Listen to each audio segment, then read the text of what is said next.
We're live. Hello, everybody. Today, we're back with the Friends campaign. Once again, here to... Oh, there goes my map. Here to conquer the entire empire. Things are going pretty well so far.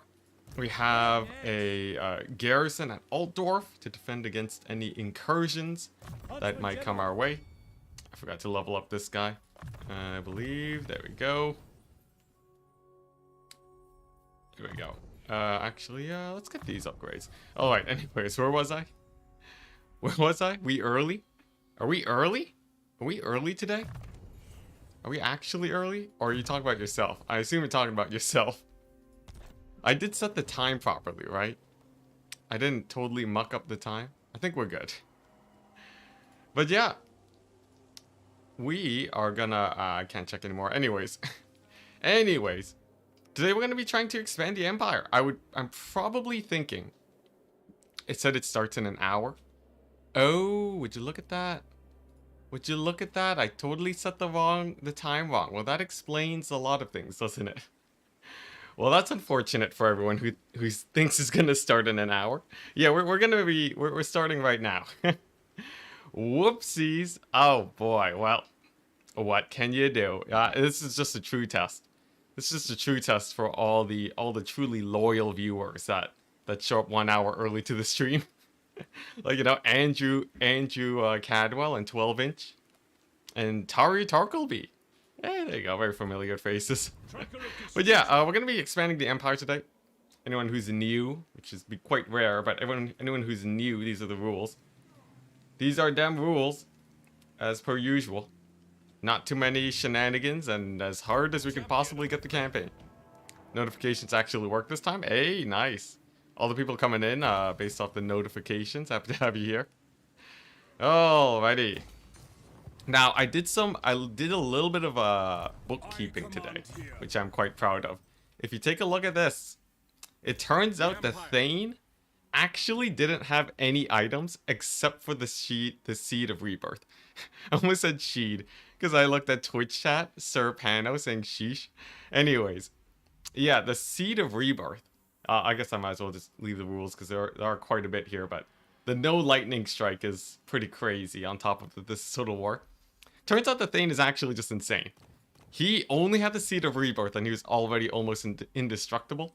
So I gave him this, an AoE direct damage Rune Fang to kill absolutely everything.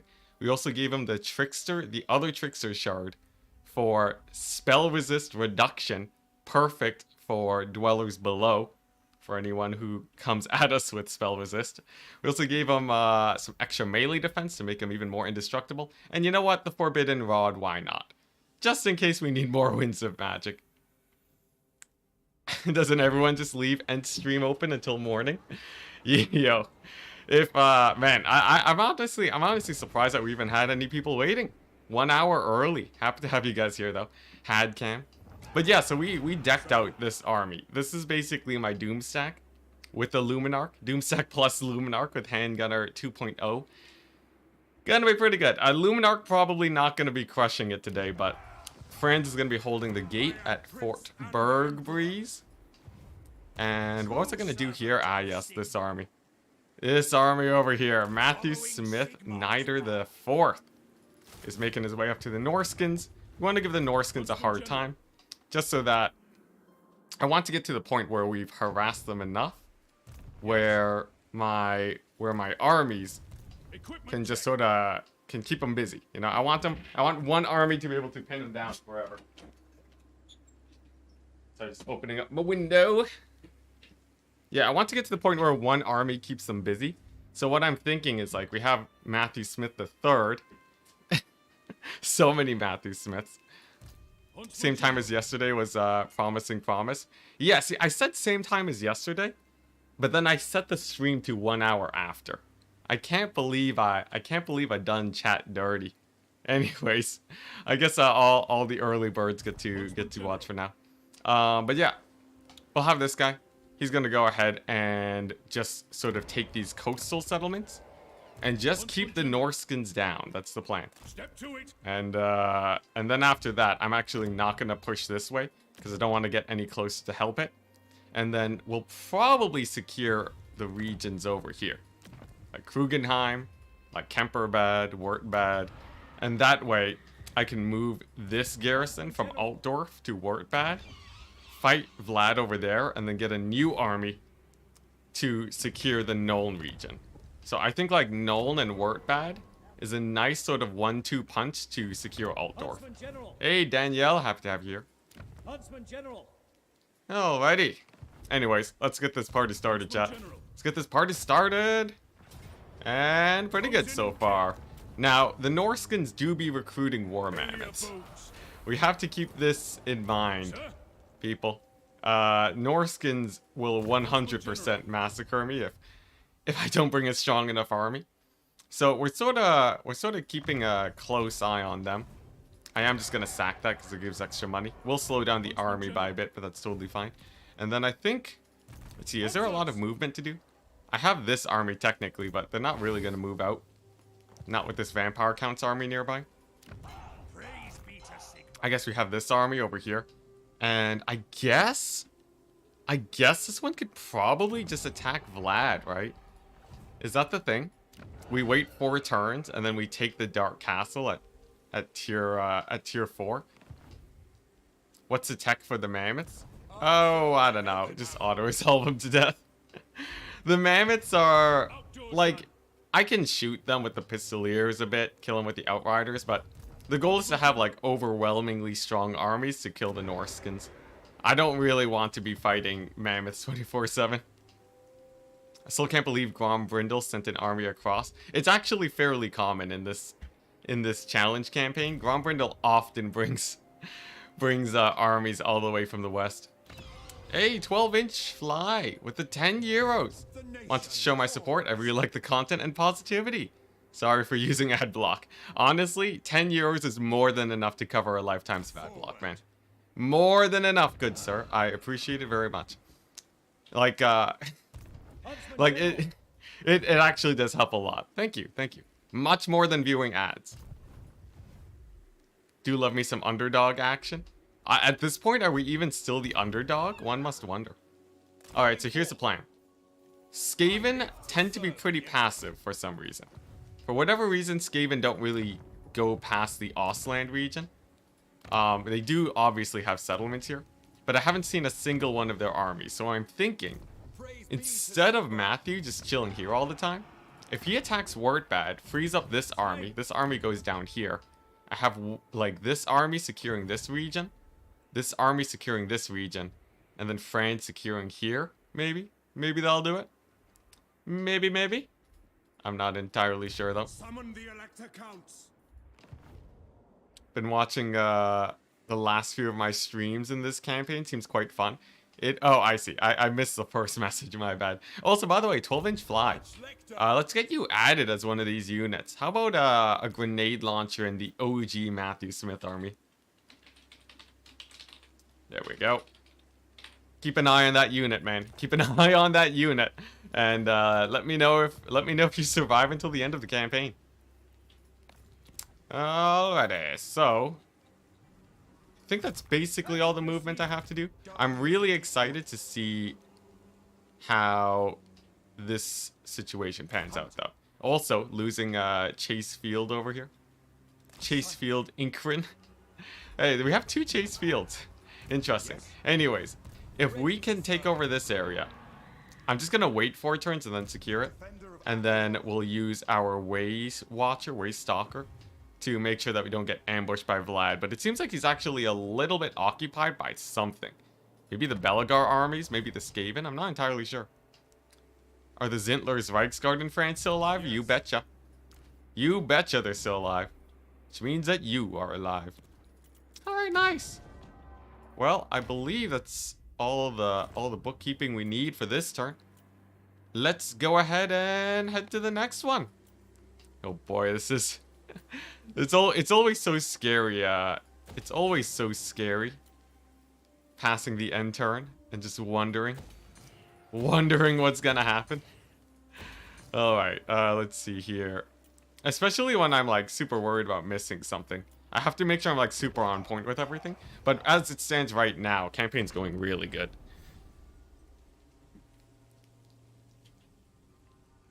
Alright. Here we go. Why is this campaign almost doing well? It's because it's a lot of unknown factors. I have a few enemies in the distance that could come in and cause trouble. But wow, Kemmler didn't attack Franz's garrison? That's rare. Yeah, Franz is still in the fort. The thing that makes this sketchy is the fact that I have no idea if the enemies from afar are gonna ruin us. You know, we have Gorst in the distance, right?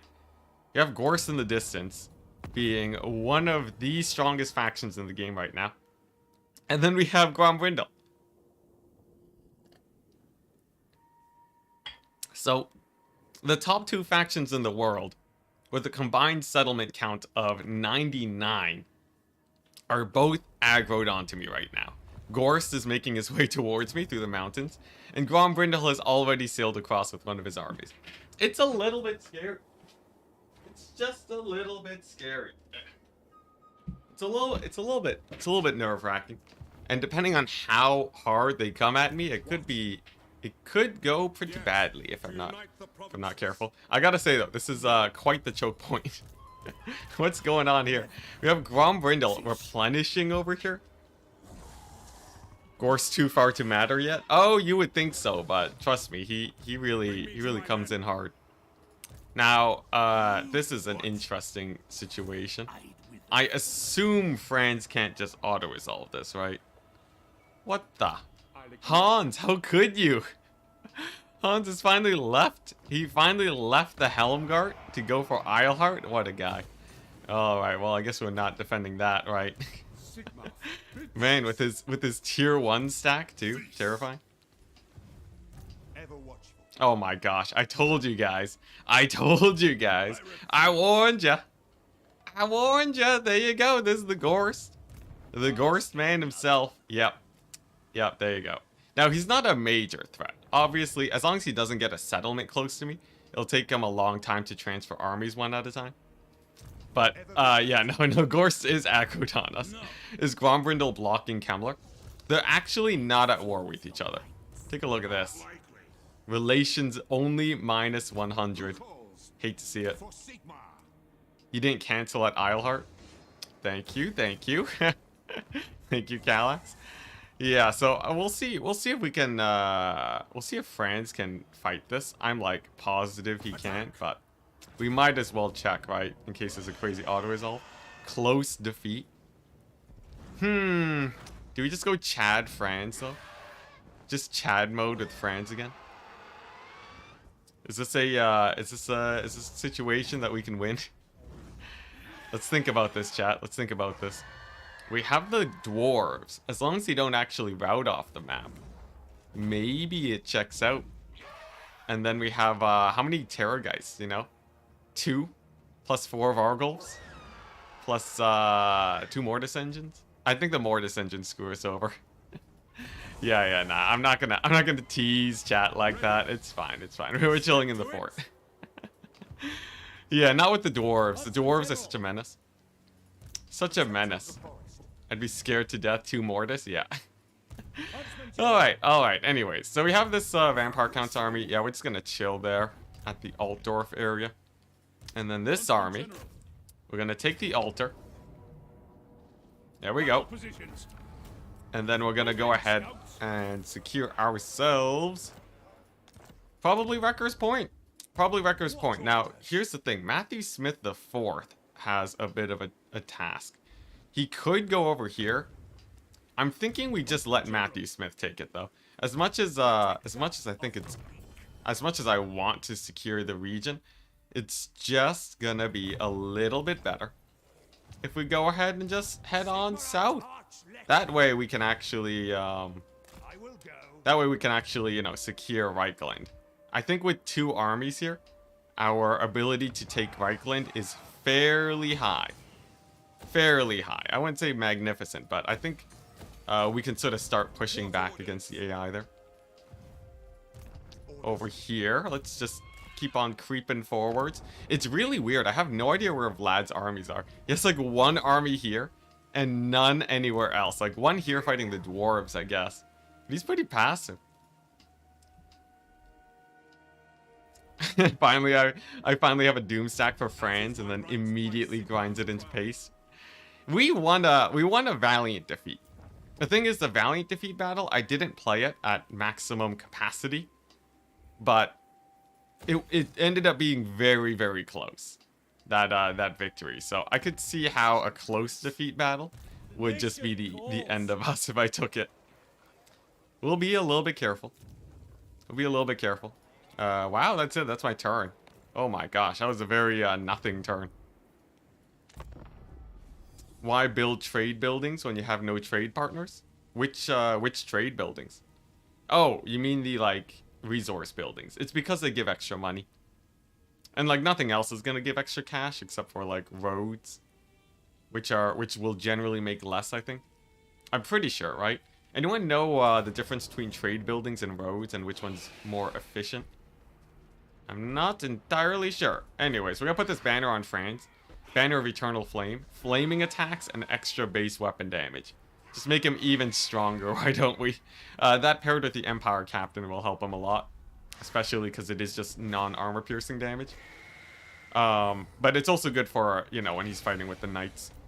And thankfully, because it's only two armies... Because only two armies can attack us at a time at the fort, we don't have to worry very much. Alright, so we got one auto-resolve out of the way. Unfortunately, they're gonna keep attacking us. Alright, this one we play, right? Yeah, this one we'll play. Here we go. Whoops, whoops. Yeah, we're gonna play these battles just to make sure that we don't take too many excessive losses here. But the battles are quite easy. For anyone who hasn't watched the previous streams, we have crushed it. We've crushed it in these battles. Just by using Dwellers Below, basically. Just some Dwellers Below action. And then the grenade launchers are more than enough to kill all of the Grave Guard. Yeah, battle cam activated. That's right. That's right. We got the changing camera settings. Professional streamer. All right. Now, the way that this generally pans out is quite simple. All you gotta do is get the grenade launchers, split them in half, put 3 over here for the Grave Guard there, put 3 over here for the Grave Guard here, and then I think, yeah, there we go. Toggle skirmish mode, since for whatever reason they have skirmish mode activated. Alright, nice. Sunmaker, less than Dwellers, 100%, yeah. Yeah, Sunmaker runs out of ammunition. Dwellers Below, we got so much Winds of Magic, we're just set for life. Okay, nice. Get the Halberds going, and then get the Luminarch parked just right over here in this little gap. Now, Luminarch there isn't actually gonna do that much. But it's gonna look cool. And it also gives a... I think it gives a... Yeah, there you go. Damage resist 10%. How hype. How hype. All we need is a whack load of Winds of Magic that I'll totally be spending immediately. Wow, sick Sunmaker, guys. Sick Sunmaker. Or not Sunmaker, Luminarch. My bad. I didn't mean to shame the Sunmaker, so... Anyone counted the amount of times this battle has occurred? Probably fewer times than you would expect. I feel like this is only the this is only like the 5th time we've played this battle, right? For this campaign. It's not like this one's super duper common. All right, here we go. So first things first. Franz and our captain over here gonna charge on in, get the million debuffs. That way he gets 98 melee defense, and this guy has 24 melee attack. So he's basically not going to hit anyone. And he's going to get, you know, just 0 melee defense annihilated. Not a problem. And then we just rinse and repeat. We rinse and repeat. Between my flying death squad over there and the fact that the infantry will just have to go up the walls the hard way, we're pretty well set. Here we go. Found another Dragon Lord. We'll just beeline it straight towards him. Give him a little bit of a beatdown. And there we go. Once again. Man, Dragon Lords are so scary normally. When you got the Franz captain combo working together, they do nothing, man. They do nothing. Smith Matthews? Yeah, Smith Matthews. No, this one's Magnus. Did I say Smith Matthews? Yeah, I guess people at this point, people would not be very surprised if his name was Smith Matthews. But nice. Looks like the grenade launchers have done great. Let's go ahead and park these guys here. Get some cycle charging action going. And then I think we'll be good to go. Got the Thane and the Priest on the tower. Ah, no, they gotta be here. The towers honestly don't do that much damage. Like, they're okay, but like, it's not even worth the micro. Just because most of, like, you know, most of the actual action goes on down over here. Alright, let's see. Where's that cavalry at? Here we go. The biggest thing to micro here is, like, the sort of,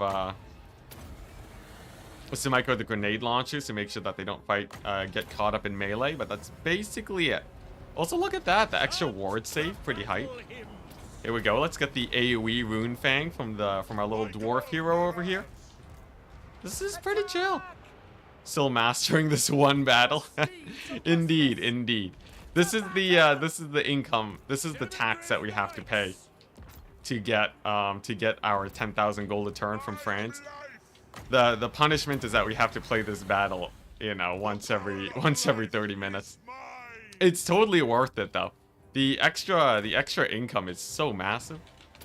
And it's not like it's a hard battle either. That's a good thing, you know. At least we can ×4 through most of it. Alright, nice. Another Dragon Lord has landed, only to get shot to death. What a grim fate. Looks like the Reichsguard are doing good. Let's send these guys on the Grave Guard, why don't we? It's another Dragon Lord down. Sick. Battle lasts 29 minutes. Oh my gosh. Man, I can tell. Chat is not a fan of this battle. At some point, I wish to graduate from it. For now, though, we're sort of stuck. We're sort of stuck with it until we have enough money to fully push back Kemmler. Because at some point, I'm pretty sure we want to take the lands of Bretonnia before... I'm pretty sure we want to take the lands of Bretonnia before they actually... oh, I forgot about that. I should have used this earlier, the Forbidden Rod. Man, double Forbidden Rod in this army, so OP. But yeah, at some point we want to push into Bretonnia. Because I think holding the Empire is actually a little bit harder. And a little less worth than holding Bretonnia. As we get into the late game. Kemmler is a grinder. The only sad part is that we won't have Kemmler to fight anymore. But we will have, you know... We'll still have a bunch of enemies, right? We'll have the, we'll have Grombrindle. There you go. We'll have Grombrindle constantly sailing across the seas to say hello. I love this battle. A bunch of horses defending the fort. Yeah. The horses are actually pretty great here, though. I gotta say. It is a little bit sketch, though, that when they do have more infantry-based armies, they do actually, they don't clump up at the gate as much, you know? I'm more used to them being all over the gate, and then I just dwellers for the victory. I feel like, honestly, the fewer Blood Knights and Vargulfs they have, the harder the battle gets. Until they get army loss, of course. There you go, pretty sweet. Nice. Nice, look at that. I guess they just, I guess the infantry just doesn't have the balance of power for this situation. Wow, poor guys. Just mass army loss on the vampire counts. Now remember, because of their leadership buff, army losses doesn't actually kill them. Doesn't actually kill them until they take a bit more damage. Good job, Creative Assembly, on the balance changes. Oh man, but you know, it's all good. Really, the Wind of Death, the last minute Wind of Death. What a guy. Yeah, there we go. We didn't even have to use a lot of our Winds of Magic. We didn't have to use most of the Forbidden Rods. Crazy. Crazy. Nice, there we go. The big question though. The big question is, how are we gonna expand the Empire from here? Because we still have, I'm just gonna kill this guy with France, jeez. He's living way too long. There we go. Let's give him a 1-2 smack. There we go. That should do it. Wow, he made himself unbreakable. What a guy. There we go. Hey, still heroic victory. Look at that. Did the Luminarch do anything? It actually got 109 kills. If this was a multiplayer game, it would have barely paid for itself. And this was a campaign battle in optimal circumstances. Look at that though. 60 losses to oh my gosh. 60 losses to 5,500. No, that's almost 6,000. That means we had 10 losses for every 1,000 kills. That's crazy, man. Chaos Waste Takeover.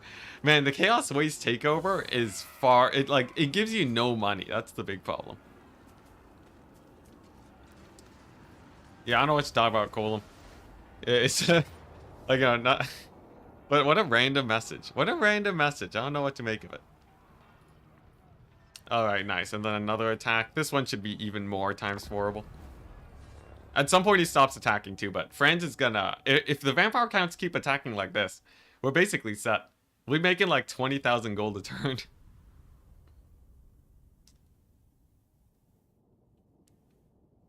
If the vampires stay in that zone, the raised dead pool is going to be crazy good for them. Actually sort of hype for us. Just because the more armies they throw at us, the better. It's basically impossible for them to take this fort. It's actually impossible. Just got in from the gym and what's this? And a run. Did you work out yet today? Actually I did. I had a quick, I didn't work out, but like I did some squats. I had like a solid, 5-minute walk today. Nothing crazy, but we got a little bit of exercising. Oh wow, look at that. He actually held up a bit longer than they usually do. Look at that, what a guy. All right, nice. So I'm pretty sure these guys can't really take the walls, right? I'm pretty sure there's so few infantry units. I think my halberds can actually hold it now. All right, nice. And then we'll just get the execution squad over here. Kill off some dragon lords. 5-minute walk, such a health freak. Yo, I wake up so late. I don't really have time for like a much longer walk, unfortunately. But I'm happy that I at least touch grass. It's, it's better than doing nothing and then streaming for a few hours. It's an easy way to get ultra sedentary. I'm gonna be rock climbing this weekend though. That's pretty hype. I'm quite excited for that. Just need to make it a habit. No need to kill yourself.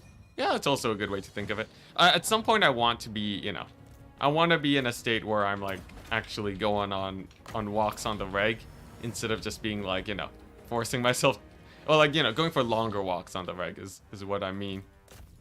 At some point there is a goal to progress to that level of sort of healthy fitness.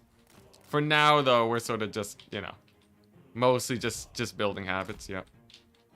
Let's see, where are my other grenade launchers at? I feel like I need all of them over here to support, to fight off the tide of undead that is showing up.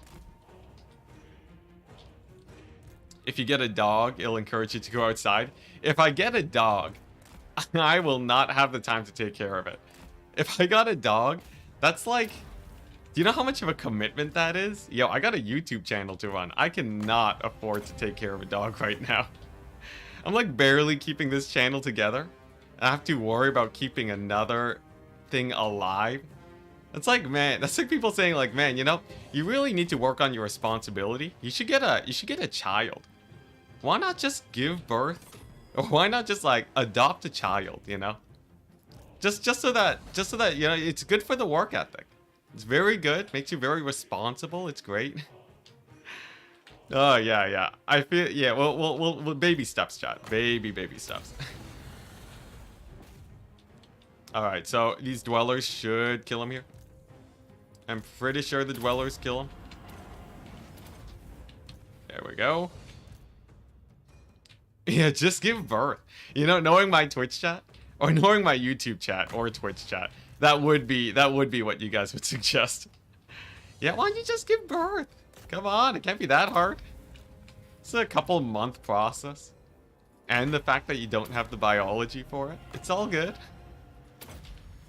I didn't put my range here this time.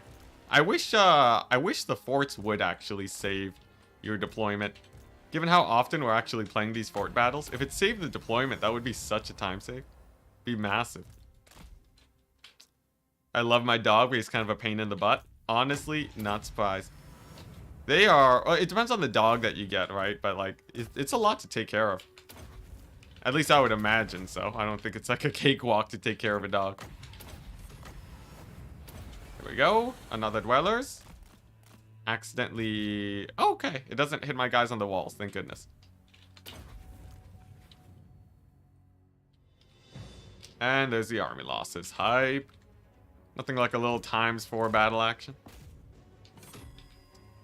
Hey, biology is fluid these days. Let no expert say that you can't give birth. Look, I'm sure with where science is at right now, there is some crazy way they can set me up to give birth. I think I reserve the right to not be able to give birth. No, I'm quite happy with my biology right now. Though nothing against doing whatever you want with your bod.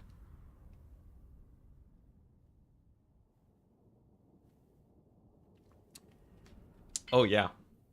The garrison experience. This garrison, by the end of the campaign, might end up being gold chevron. In fact, the handgunners are actually gold chevron right now. 21% accuracy, leadership, +5/+5 melee attack, melee defense. Pretty hype. Luminarch with 1 kill. Sad times. And another one. And another one. And another one.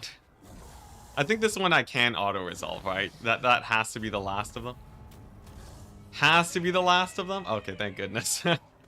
Good auto-resolve timing. Otherwise, we'd have to play that one again. You lost a halberd? Ah, that's fine. The halberds, like, you know, it's good for them to have experience, but, like, I value my time more than the slight efficiencies I get from playing every single battle. Pretty hype. So, Gorst is here, chat. Gorst is here. There he is. The myth, the legend. It's Gorston time. Oh boy. Alright, so Gorst is an interesting thing. Gorst is an enigma. He's... Here's the thing. If he doesn't have a settlement here, it's sort of fine, right? So I have to be very careful about these ruins, because he could potentially just ruin me. But I'm pretty sure if we just kill him here, we should be good. Let's see here. Is this winnable? Is this easily winnable? I don't have any cavalry, so I'm just going to auto this.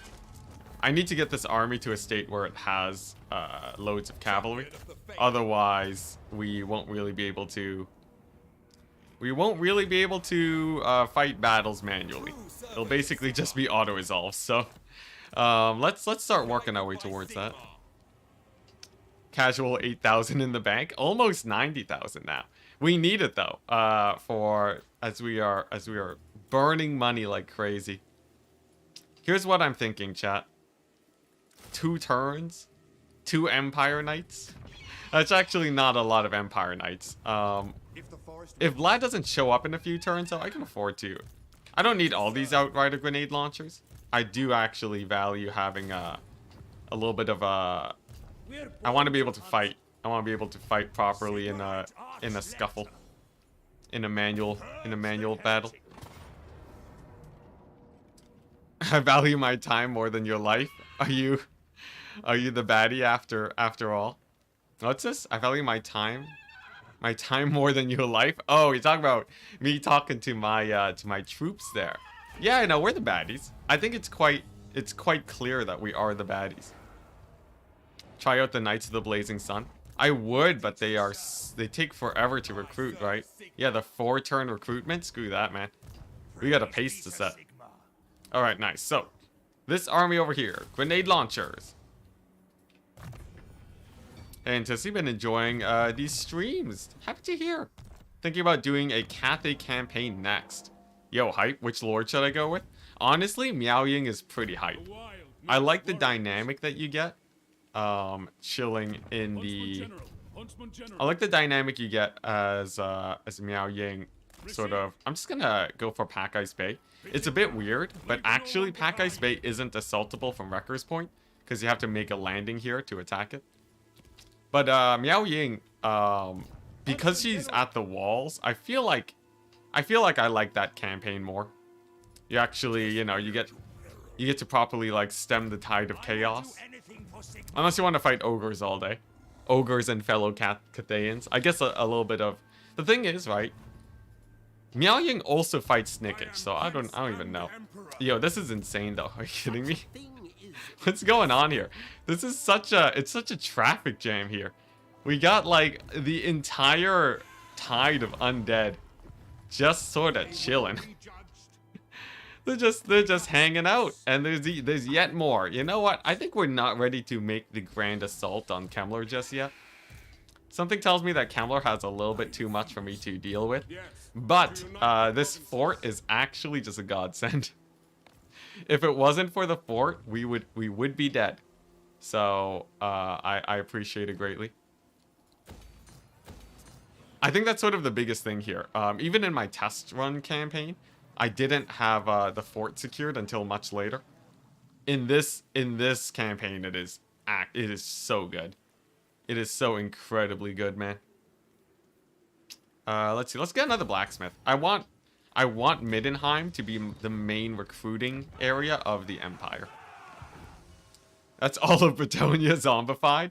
Wow, there's a lot of peasants. We've killed many thousands at this point, and they just keep coming. Wouldn't be surprised, though. Alright. Looking good over here. And no more upgrades due, right? No more upgrades. I guess I could. You know what? It's about time. It's about time with Altdorf finally getting to tier 5 that I fully upgrade these buildings. And we are actually sort of making use of global recruit. Let's just upgrade all of our buildings that we can. Let's get them actually stacked today. Enticity, finally able to catch his epic stream live. Happy to have you here. I command here. Rename the fort to Bank of Kemmler. Yeah, honestly, I'm tempted. I'm tempted. The Kemmler tax. What if they are normal Bretonian peasants? They just look like zombies. Also a reality I'm willing to accept. Yes. All right, nice. Have I moved all my lords? Not Franz, not Smith II. I guess if there's only one Vampire Count's army here, is it really that bad if I just... Yeah. Oh, look at that. Skaven are here? What the? Ikitclaw? I thought you died. I thought you died at Skavenblight. Ikitclaw, is he actually... Don't tell me he's... Okay, no, he's not a Kingsglade. How many settlements does this guy have? Ikitclaw sitting at, 3 settlements. Where is he? Like what? Here, here, and here? Alright. How's the line of Matthew Smith faring? Actually, much better than I would have expected. They're all alive and well as it currently stands. Alright. I think it's time we take Grunberg. No armies in sight. Also, we have like 1 million... Our vision is so good on this army. Jeez. Both Cathay campaigns are insanely easy. Yeah, Cathay is just like Confederation City, man. Cathay loves their Confederation. Let's see. Do I need this? It is an economy building, but... I'm going to get rid of this and start building walls. I'm going to build some walls. That way I don't have to constantly chill at Altdorf. And we might be able to take Reichland, actually. I think Reichland is a good place to expand. And then either from there, Nuln or Bretonia. But I think Bretonia has some bad juju right now. I feel like Bretonia, the Vampire Wasteland, not the best place to live. We'll probably just go for Nuln, and then if the Wood Elves Forest hop over, we'll just fight them. It's fine. I walked around the world to nuke you. Yes, yes. It gets very excited to launch them nukes. He didn't use them to save himself, though.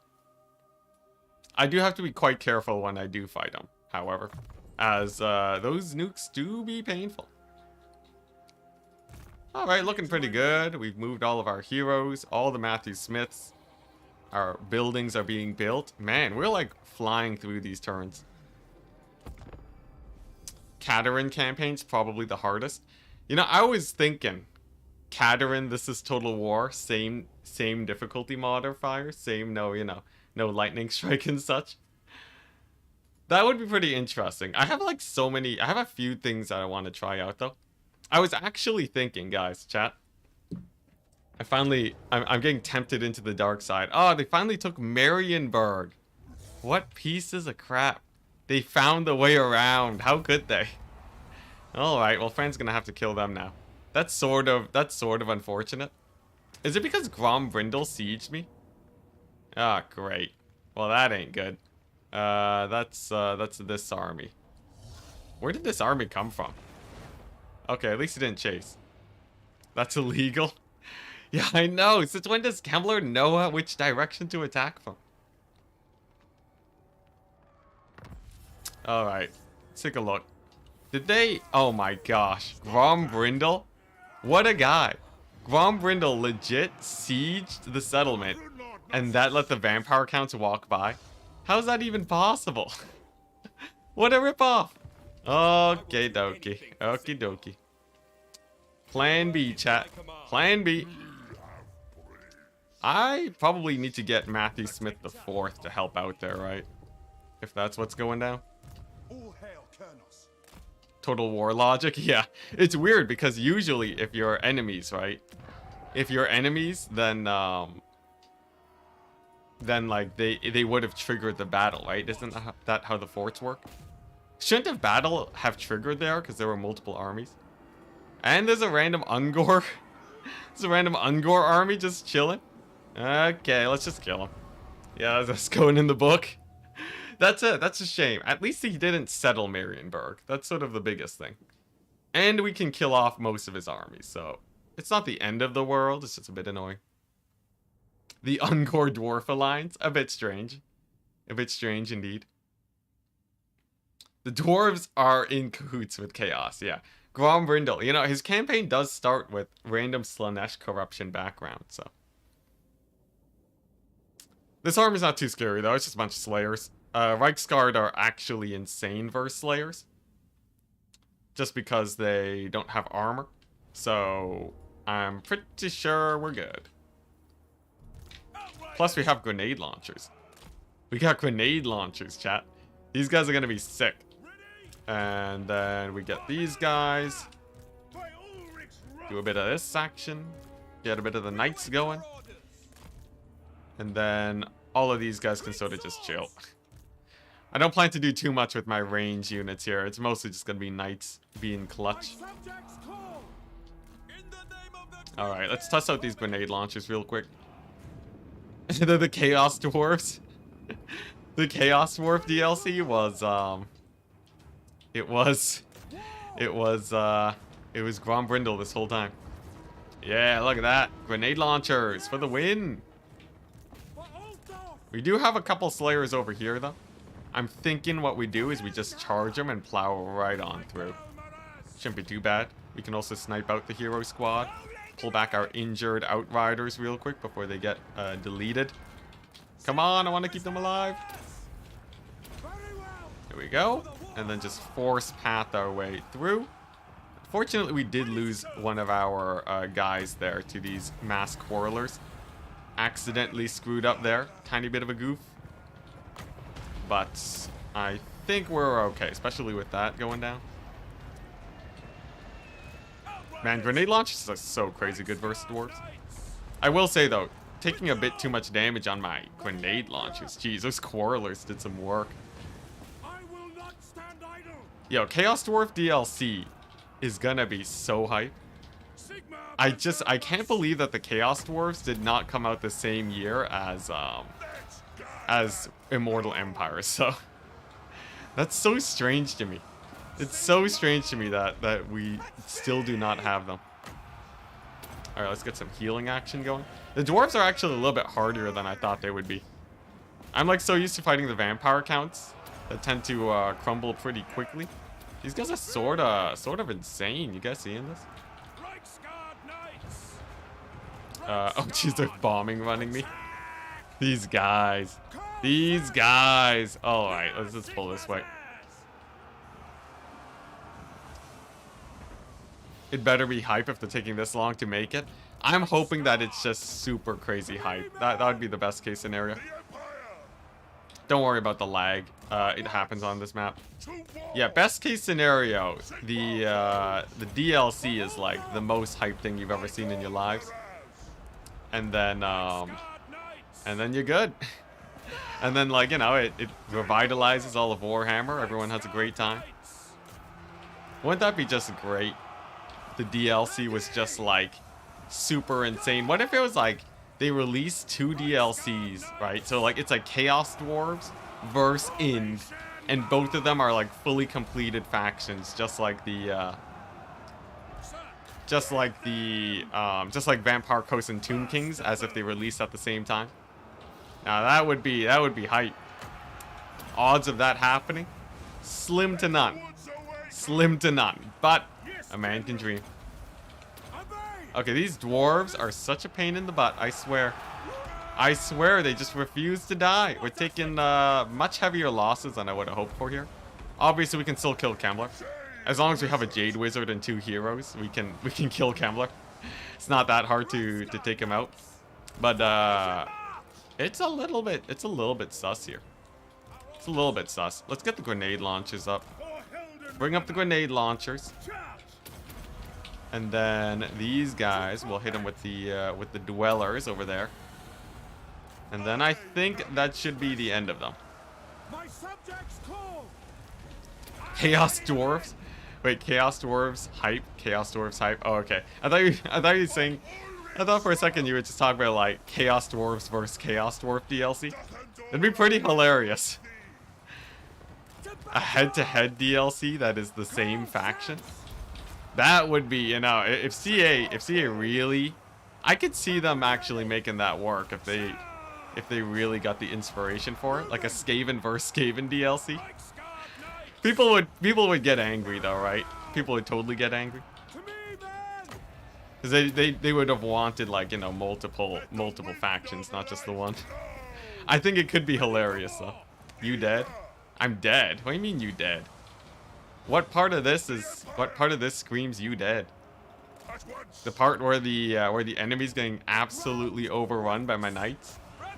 Or are you talking about one of my members? Because we did lose a couple units here and there. I think we lost the ROR Reichsguard, if that's what you mean. Yeah, rip Terry. Terry's totally dead. If you were talking about Terry, you'd be right. You'd be very, very right. Friends though, and this campaign, totally fine. I'm one of the people that would love a Skaven vs Skaven DLC. Yeah, just make it like Thankful versus it's super easy. Just make it Thankful versus, you know, the Council of 13 or something. Easy DLC.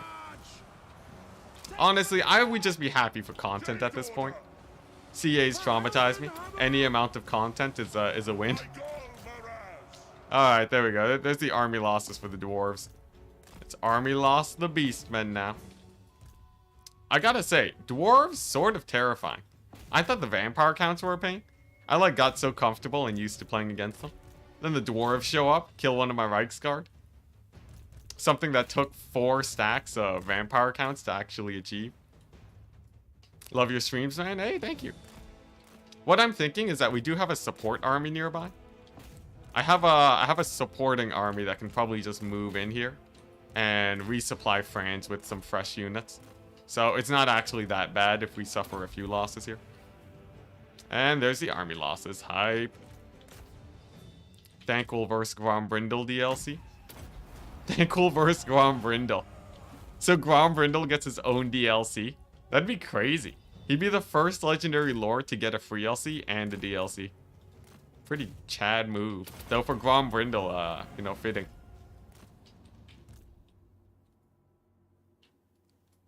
Nice. Alright. I'm just gonna kill off this Beast Lord just to get a little bit more cash money. And then we can take stock of the situation. See how many guys are dead and how many lived. I do need to restock France's army with like... I think 7 grenade launchers and 6... I feel like 7 grenade launchers and 6... Is he actually not gonna die? Jeez, right on the edge. 6 or 7 grenade launchers and the rest being Reichsguard Knights is basically where we want to be. Terry Tarkleby totally died, but I think everyone else lived. France vs. Boris DLC? Dude, that'd be so hype. France vs. Boris? That would be hype. That would be so hype. So you get like a bunch of Boris's special units, and then you get a bunch of like France's special units as DLC guys. I don't know how many they got, how many like special forces they have in lore though.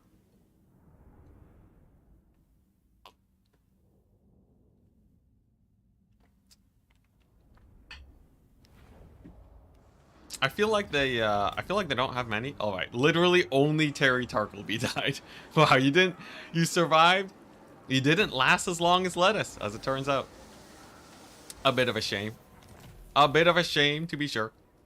Here's the plan, though. We have an army of mostly grenade launchers, so I'll have to replace the knight with grenade launchers, sadly, but that'll do. That'll do. Ugh, dang it. Terrible auto-resolve. Might as well play this one, right?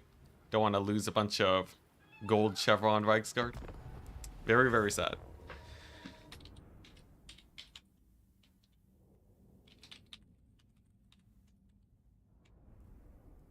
Unless it didn't crash. I haven't seen any Fs yet, but they're definitely gonna start popping up. Yeah, so I have a wonderful program called Com Surrogate that totally eats up like 1,000,000 CPU during the load screens. So, yeah, I just have to close it. Yeah, we're good though. We're back. We're back. Yeah. Thankfully, it's not a long disconnect, but it's still super annoying because it cuts the stream feed while I'm trying to play the game. So, yeah. The thing is, when I disable Com Surrogate, I think it bugs out my Chrome browsers or something. But, you know, you gotta do what you gotta do. Back in glorious 144p. It'll recover in a bit. You guys can always refresh. What does the program do?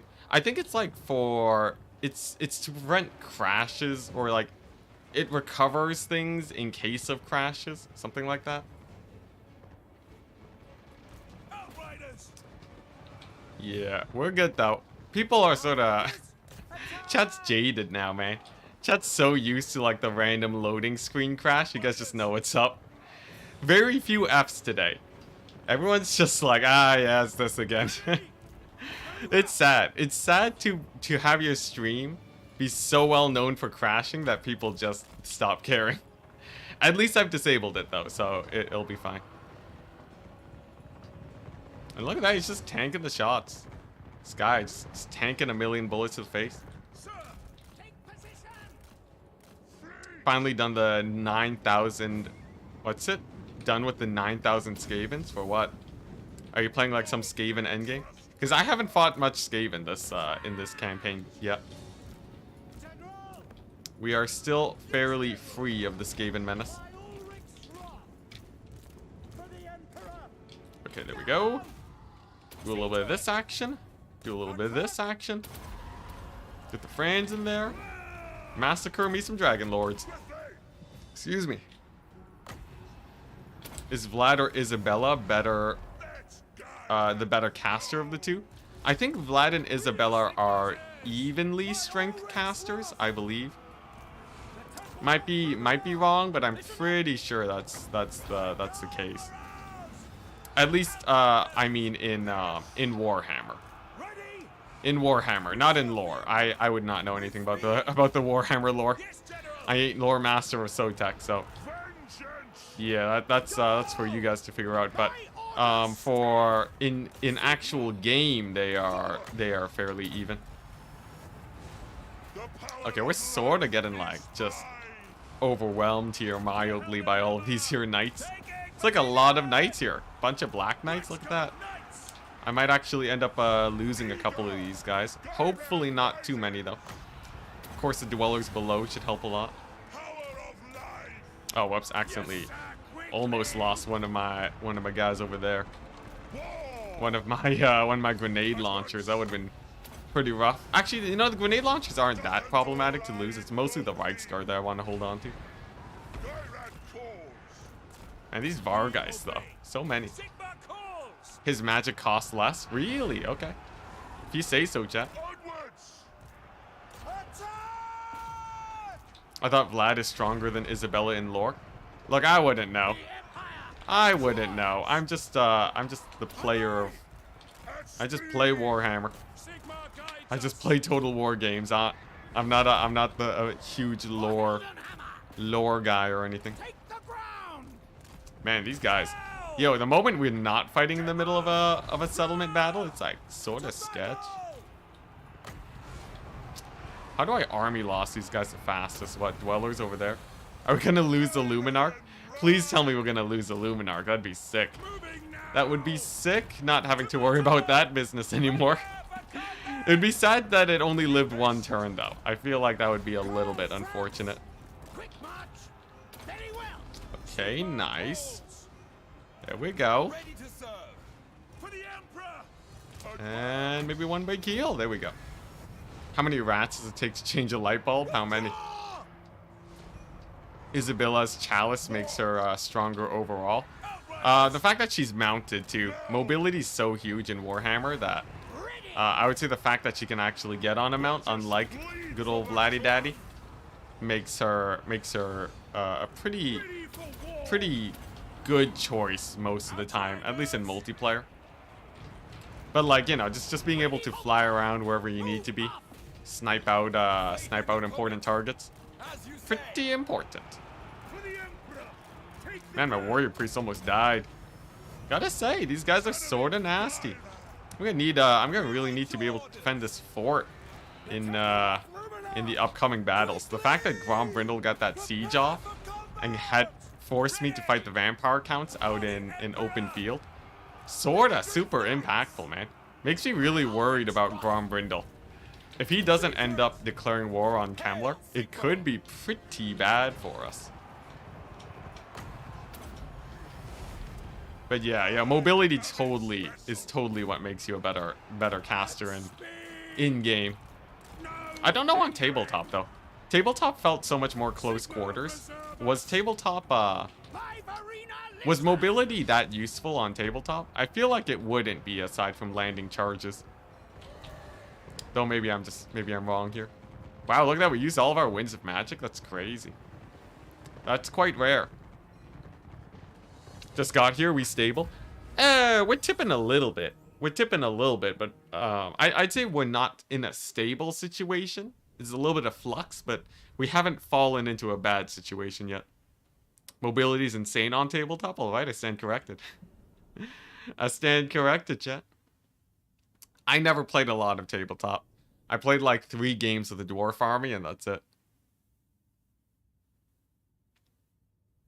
Okay, so who'd we lose? Okay, nice. We didn't lose anyone. Even the 3 entity grenade launchers lived. Very nice. What's a 2,000 cost unit that always gets its value in multiplayer? Shredder of Lustria. Shredder of Lustria tends to actually pay for itself, which is surprising. A lot of people would not expect such an expensive unit to actually be viable. But in domination, because it can fairly regularly find a fight that it is advantaged in, it's sorta sick. But people back in the day used to run Dragon Ogre Shaggoths all the time. Look at the health on those Empire Knights. Yeah, Empire Knights are sort of beat up now. I'm thinking what we do is we drop off, like we merge and drop off some of the units, and then we recruit Reichsguard for France. That should be good enough, right? The Dreader of Lustria. Oh my gosh. Anyways, I don't know why that got me. Anyways. Let's get some spam heals going. Let's get the Franz Death Squad going. And then we should be good. Oh, jeez. I don't want him to die. My warrior priest is getting massacred by hex rates. But yeah, Shredder of Lustria does pretty well. I think most of the... basically all legendary lords, right? But like Bloodthirsters were used a bit before. They've fallen off, though. Most people don't run Bloodthirsters anymore. But like, there's a lot of units that... a lot of expensive units that do well. I'm trying to think of other big single entities, though. Most of the time, people like going for the mid-tier single entities. So they're by no means, like, ultra popular or anything, but... there are a few that can do really well. Is it seriously just the Lizardman roster, though? Oh, I guess Terrorgeists, right? Every and all Terrorgeists for the Vampire Counts and... for the Vampire Counts and the Vampire Coast. Rotting Leviathans were actually fairly common back in the day against High Elves to rush them down. Even Empire. Yeah, no, there's loads. Rotting Leviathans are great, man. Although, in recent history, they're not very meta anymore, sadly. Dwarves in tabletop are so fast. They're fast, since they had a rule that they could always march at double walking speed. Oh, dang, I remember this. Yes. Yeah, the dwarves. Yeah, they could always march. Oh my gosh. But what's it like? What's their charge? I forget. Could they charge just as fast though? Because I feel like, weren't you always at risk of being charged, or was it the other way around? I didn't play enough tabletop to really remember. Hell Pit Abominations? Yeah, but they don't cost 2,000. Or do they? No, it's the ROR that costs 2,000 something, right? Do they? I'm pretty sure they're 1,800. I'm like fairly sure. I'm fairly sure they cost 1,800. Am I going crazy? Am I like misremembering my Hell Pit Abomination prices? I feel like I'm going a bit crazy here. Hell Pit Abomination was not that expensive, right? Praise be to Sigma. Very dangerous over great distances. Can I get a unit? Suspicious Egg, yes. Upon request. Long as you're a member, you can get a unit. As long as you're a member and you don't currently exist. Here, have a Reichsguard, Suspicious Egg. I think I just merged a couple of my members, so... I think I accidentally just merged a few of you guys. My bad. Alright, here we go. So we're gonna drop off all the weakened grenade launchers, pick up the fresh ones, pick up the fresh knights. Yeah, drop off the fresh knights. I want more grenade launchers. And then Franz goes here. And then this army goes here. Oh, dang, these Outriders are dead. Can I merge them? Okay, good enough. And then he's gonna get Reichsguard to flood Franz's army again. Is there still handgunner out there? Jayo? Your handgunner, or is your handgunner still out there? I don't see many handgunners. Yeah, Jayo, I don't know if, oh, maybe here? No, I'm not seeing no handgunners, Jayo. I'm not gonna make any assumptions of what happened to him, but I'm just gonna say, as it stands right now, I'm not seeing a lot. Not seeing a lot of handgunners. Oh, sad times. Knights in your high quality Franz army? More likely than you think. Yo, yeah, Franz's Doomsack sort of got wrecked by the fact that Grombrindle decided to siege. A little bit rough there. Can I kill this army? If I'm at Kemperbad with the grenade launcher handguns? He is a Dragon Lord. I don't think I do, right? I'm pretty sure I don't. I'm like fairly sure I don't. Does he have the move speed for that though? I feel like he does. Secession is still alive? Yo, they're hardy, man. I live for the glory of the Empire. Yeah, Kallax, they're still around. They're still chilling. Alright, so the Karak Norn dwarves. They've laid off me because the Skaven have actually taken over. I can't really afford to push down south just yet. I could take Ubersreich, maybe. That's not the worst idea ever, right? Take Uber Strike. There's like some Skaven and some Secessionists. That's it. Huntsman General. And we finally have Reichland again. Is this the first time we've had Reichland in this entire campaign? I feel like not entirely unlikely, chat. Morris Minor saying, how's it going? Quite well. We just took over Reichland. How's the Morris Minor Regiment? Which one are they? Is Morris Minor in Franz's army? I don't remember where I put you. I feel like you might be dead. Either that or you're in the far north. Are you in the far north? Yeah, I'm not seeing you. I'm not seeing you. We're not gonna make any assumptions, but we'll call you missing in action for now. All right. What are your specs? I have a pretty good PC, but don't have smooth FPS when I'm on the campaign map like this. Oh, my specs are insane right now. I won a PC from one of Creative Assembly's tournaments.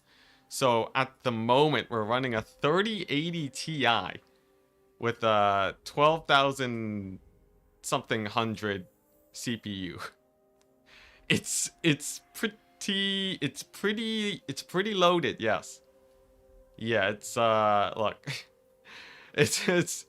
I don't know how CA managed to get that as part of the sponsored Intel tournament thing, but it's pretty nice. It's pretty nice. On top of being able to stream at the same time. Sort of intense.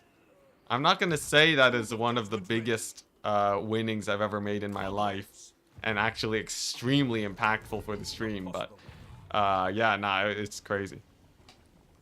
Or I think it's 3080 Ti. I think that's what it says if I go here. Yeah, 3080 Ti. I thought it was just a 3080 though. Apparently it's a Ti though. I don't know, I'll take it. Alright, here we go. We've done it, chat. We've done it. We've finally created Tier 5 Altdorf. Now we can get local recruit rank faction wide.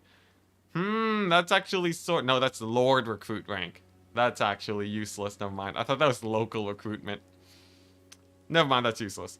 We can go for... I guess we go for this. Imperial Palace. Control faction wide.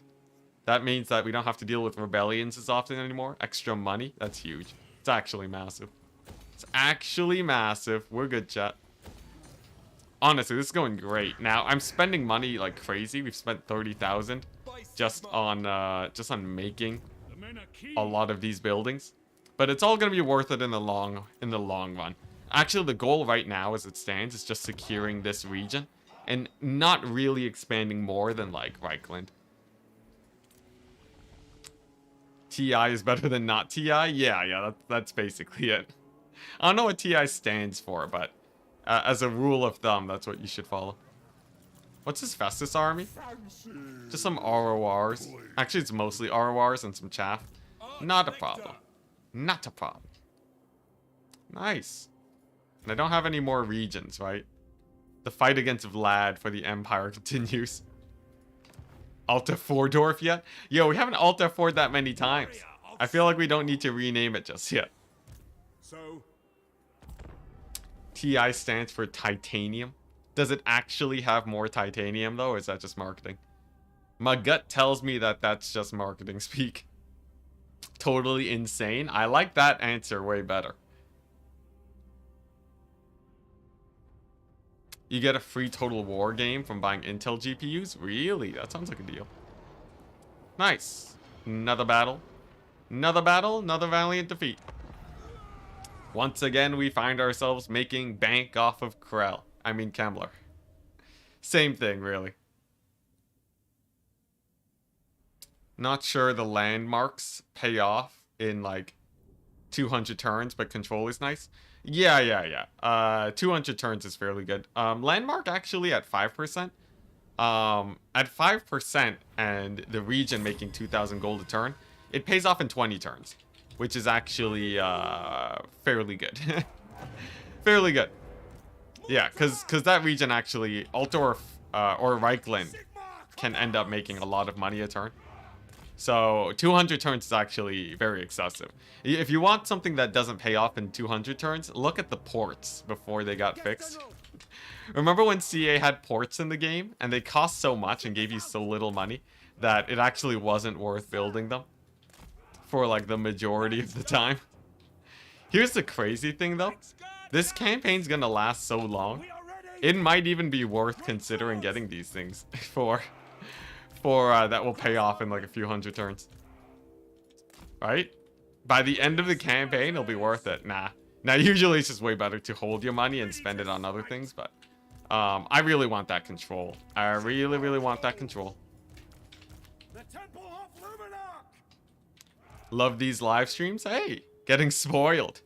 Yo, honestly, I've been spoiling myself with these live streams. I really do enjoy streaming me some Warhammer. Boyo was off by an order of magnitude. Yeah. Unless, you know, I wouldn't put it past them to suspect that I won't be able to secure Reichland in 200 turns, because that was one of the things. That was one of the things that we had to, one of the requirements we had to meet. So if he feels like our odds of getting Reichland are near zero, or, you know, gonna be stalled out forever, then he would be right. He would be right. As right now, we don't have it yet. We still don't have Reichland. Or like we own it, but it's not built up. And it's ripe for the losing if we get attacked. This campaign has been a joy. Honestly, it's great. I've been loving this campaign. It's really, really fun. Just the challenge of it all. Okay, nice. So this looks like it's going pretty well. You know, I almost want to put the potion of healing on the Empire Captain. I feel like he's always the one taking more of the damage than anyone else. Here, we'll give him Flesh to Stone. Why not? Texas Instruments. The International TI. Stick. Are the unique Huntsman General skills worth it at all? They're actually really good. I would highly recommend taking them. Highly recommend taking them. You see that juke, by the way? Is that sick fireball juke? Oh my gosh, what a power trip. Alright, nice. That's a dead general. That there is a dead general. That there is a bunch of dead undead. Let's just land on this guy and see if we can kill him. Is that risky? I guess it's a bit risky, right? With so many knights nearby. Alright, I'll play it safe. I'll play it safe, chat. Yep, kill off the crypt ghouls. And then I think we just wait now. I think that's what's happening. We're just waiting for them to blob up at the gates so that I can there should be an open the gates feature. I feel like if there was an open the gates feature, I could end this battle even faster. Because then that way the AI would you know, they'd hard commit there, right? And then I can get the dwellers going earlier. Technically you can if you move a guy in the way, I think, but that's sort of a janky way to open up the gates. Are you considering doing this type of campaign with any other race? Yes, but my content schedule's sort of really busy right now. And I don't know exactly how I'm going to... I don't exactly know how I want to do my content for the next while after I finish this campaign. Just because, yeah, there's a... I don't know.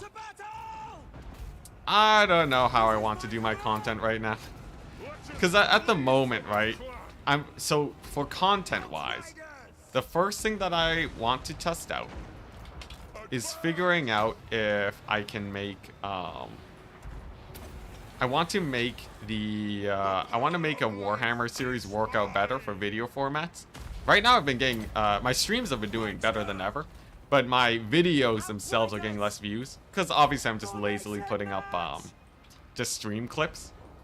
But I'm working on a new series right now for, jeez, it's hard to micro and talk at the same time. I'm working on a new series for challenge runs, where people submit challenges on Discord. Towers are overrated. Yeah, towers are super overrated. Are you kidding me? Look, fine, I'll build the towers, alright? You want to see how much damage you're gonna do? You seriously think towers are gonna matter when we got dwellers below? Anyways, I was thinking of a challenge series where people submit various challenges on my Discord, and then we just try doing them. So we've already done one. I haven't posted the video yet. Planning to post that tonight, actually. But the goal is... Oh, whoopsie daisies. There we go. The goal is, the goal was to win, or no, to capture Kara at 8 peaks with just Skaven slaves. Only Skaven, well, only recruiting Skaven slaves was the challenge. So we're gonna test that series out for a bit. If it doesn't go well, I might have to try like some non-Warhammer content. Sort of depending. Of course, we'll still keep up the Warhammer streams, but like videos, we'll sort of see. I need to get a feel for sort of how the market plays out on that front. But yeah, that's sort of the rough idea for now. When like because of all that, right? If I can't get Warhammer to work, then you sort of oof. Oh, actually, not too much friendly fire. If I can't get Warhammer to work, then we'll see. We probably won't see as many challenge campaigns in the short future. But challenge campaigns like this for other factions is definitely something that I still think about and would love to do. Especially if we're just looking for something to stream. Can't wait to see it. How long will the vid be, may I ask? Probably like a 4-minute video. It wasn't a very long challenge. So probably like 4 minutes. 4 to 6 minutes maybe. It sort of depends on how that plays out. I only just started editing it, so I don't really know how it'll pan out. But most of the time, if I'm doing the recording, I don't. Just the pace at which I talk makes things go by quite quickly. Oh, I forgot. For all of you zoom in enjoyers here. For all you zoom in enjoyers, take a look at that. Pretty massive. Oh yes, that's pretty massive. Alright, good stuff. Good stuff over there. There goes, and this is what I mean by the fort is indestructible. Oh my gosh. What a fort, man. What a fort. This is just free money. Now, may I remind you, chat, did these towers do literally anything? Did the towers do anything useful? Can you guys, can I get a poll in chat? Anyone think the towers were useful there? Or maybe it forced me to slow down and they actually wasted time. Because when you got a Jade Wizard like this, I don't think the towers matter very much. Yeah, 700 kills on the Wizard. He killed like most of the units in the battle. He killed as many units as like all my grenade launchers. Look at that. Easy 7,000. Towers were GOAT. Yo, okay. We got Twitch chat. Twitch, the term is re-dead, thank you. We got Twitch chat who's all about tower sucking there. YouTube still loves them though. I can't get YouTube to stop loving towers and Luminarchs, I swear. But another attack though. These guys are endless. That wizard is fake news. See Luminar coming in clutch. I didn't even look at the Luminar kills. How many kills did it have? How many kills did the Luminar get? I'm sure by the end of this campaign, all of the Luminarchs I have cumulatively will have fewer kills than my wizard gets in one battle. Gold Chevron Garrison units? Yo, it's like, this campaign has just become this battle. It's like 50% of this campaign is this battle. The thing is though, I gotta hold it. Because on one hand, if I don't, Kemmler's actually just gonna run me over. No way I can fight him in field battles. Just because he has way too many... Kemmler has so many units, he would murder me in a field battle with those guys. And then on top of that, we also have the fact that this is my main source of income, so we can't even avoid the problem. But hey, you know, at least the battles are pretty smooth sailing, pretty fun. Here we go. So grenade launchers here. We'll keep these guys on the walls, and then Franz and Co will kill all the flying. Let's pull these guys here. I wish the infantry weren't constantly beat up, But because I auto-resolve a couple times, they're pretty roughed up, sadly. Luminarch was out there killing lords. Was it, chat? Was the Luminarch actually killing lords? I don't think so. I think that's fake news. I think that's total fake news. Luminarch was not killing lords. Unless you talk about Franz, the Luminarch did friendly fire Franz at one time. You know what? Maybe I was wrong. Maybe I was wrong. Luminarch is killing lords, chat. Luminarch is 100% killing lords.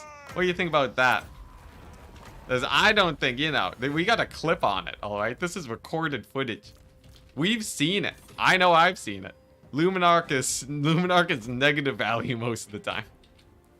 Maybe one day, though. Maybe one day we'll see the Luminarch do anything. You know, on one hand, I do wonder how much of an impact it has on auto-resolve. Because the Luminarch has to be good for auto-resolve, right? Given just its sheer expensiveness, right? It's so expensive, there's no way it isn't good for auto-resolves. I refuse to believe that it's bad on that front. Alright, here we go. Let's slow this down. Luminarch big value. Oh man, I wish CA would just buff the thing. Is that too much to ask? Just like a tiny little buff for the Luminarch? It could be sick. It could be so sick. Instead though, it's just chilling here. With 30 kills. No, I guess 30 kills is alright. Maybe it will make more value by the end of the campaign. Or it'll make more value than my wizard does in one battle. Cumulatively. Make a Luminarch Doomstack to see its power in auto. I think I did one time, didn't I? In the last Franz campaign, didn't I do a Luminarch Doomstack and then it was like terrible or something? I'm pretty sure that's what happened. Maybe I'm misremembering though. But I don't remember ending that campaign with a Luminarch Doomstack. I remember ending it with a Hellblaster Volley Gun Doomstack. That was actually sick. Hellblaster Volley Guns are amazing, man. Alright, nice. Goose is down, chat. The goose is down. You know what that means? It's time for the ×4 action. It begins. We got some knights here blocking up the undead. We got the grenade launchers going hand. Over here on the right flank, we got the Luminarch. Being a Luminarch, just doing Luminarch things. Oh, look at that. Oh, look at that net. Oh, yeah. Sick plays. Sick plays from the Luminarch. Netting down the enemy. So that... Wow, they still... Crypt Ghouls. If I wasn't microing it, Luminarch would have died there. Luminarch would have died, chat. I'm calling it right now. If it wasn't for me saving it there. Sometimes I wonder if it's a net zero, even if it was free. Would I have a Luminarch in my armies if it was literally free? I really do wonder, chat. This is an important question. Is it even worth the slot that it takes up? So sad. Let's see here. All the buffs. All the buffs. All the dwellers below. What's up, folks? Enticity has recruited the Luminarch Doomstack of our dreams yet? Just the one. Just the one. Just the one Luminarch. We're not, we haven't gone full Luminarch yet. Yeah, but I know chat's still looking for it. There's another dwellers. These guys gotta be close to army losses soon, right?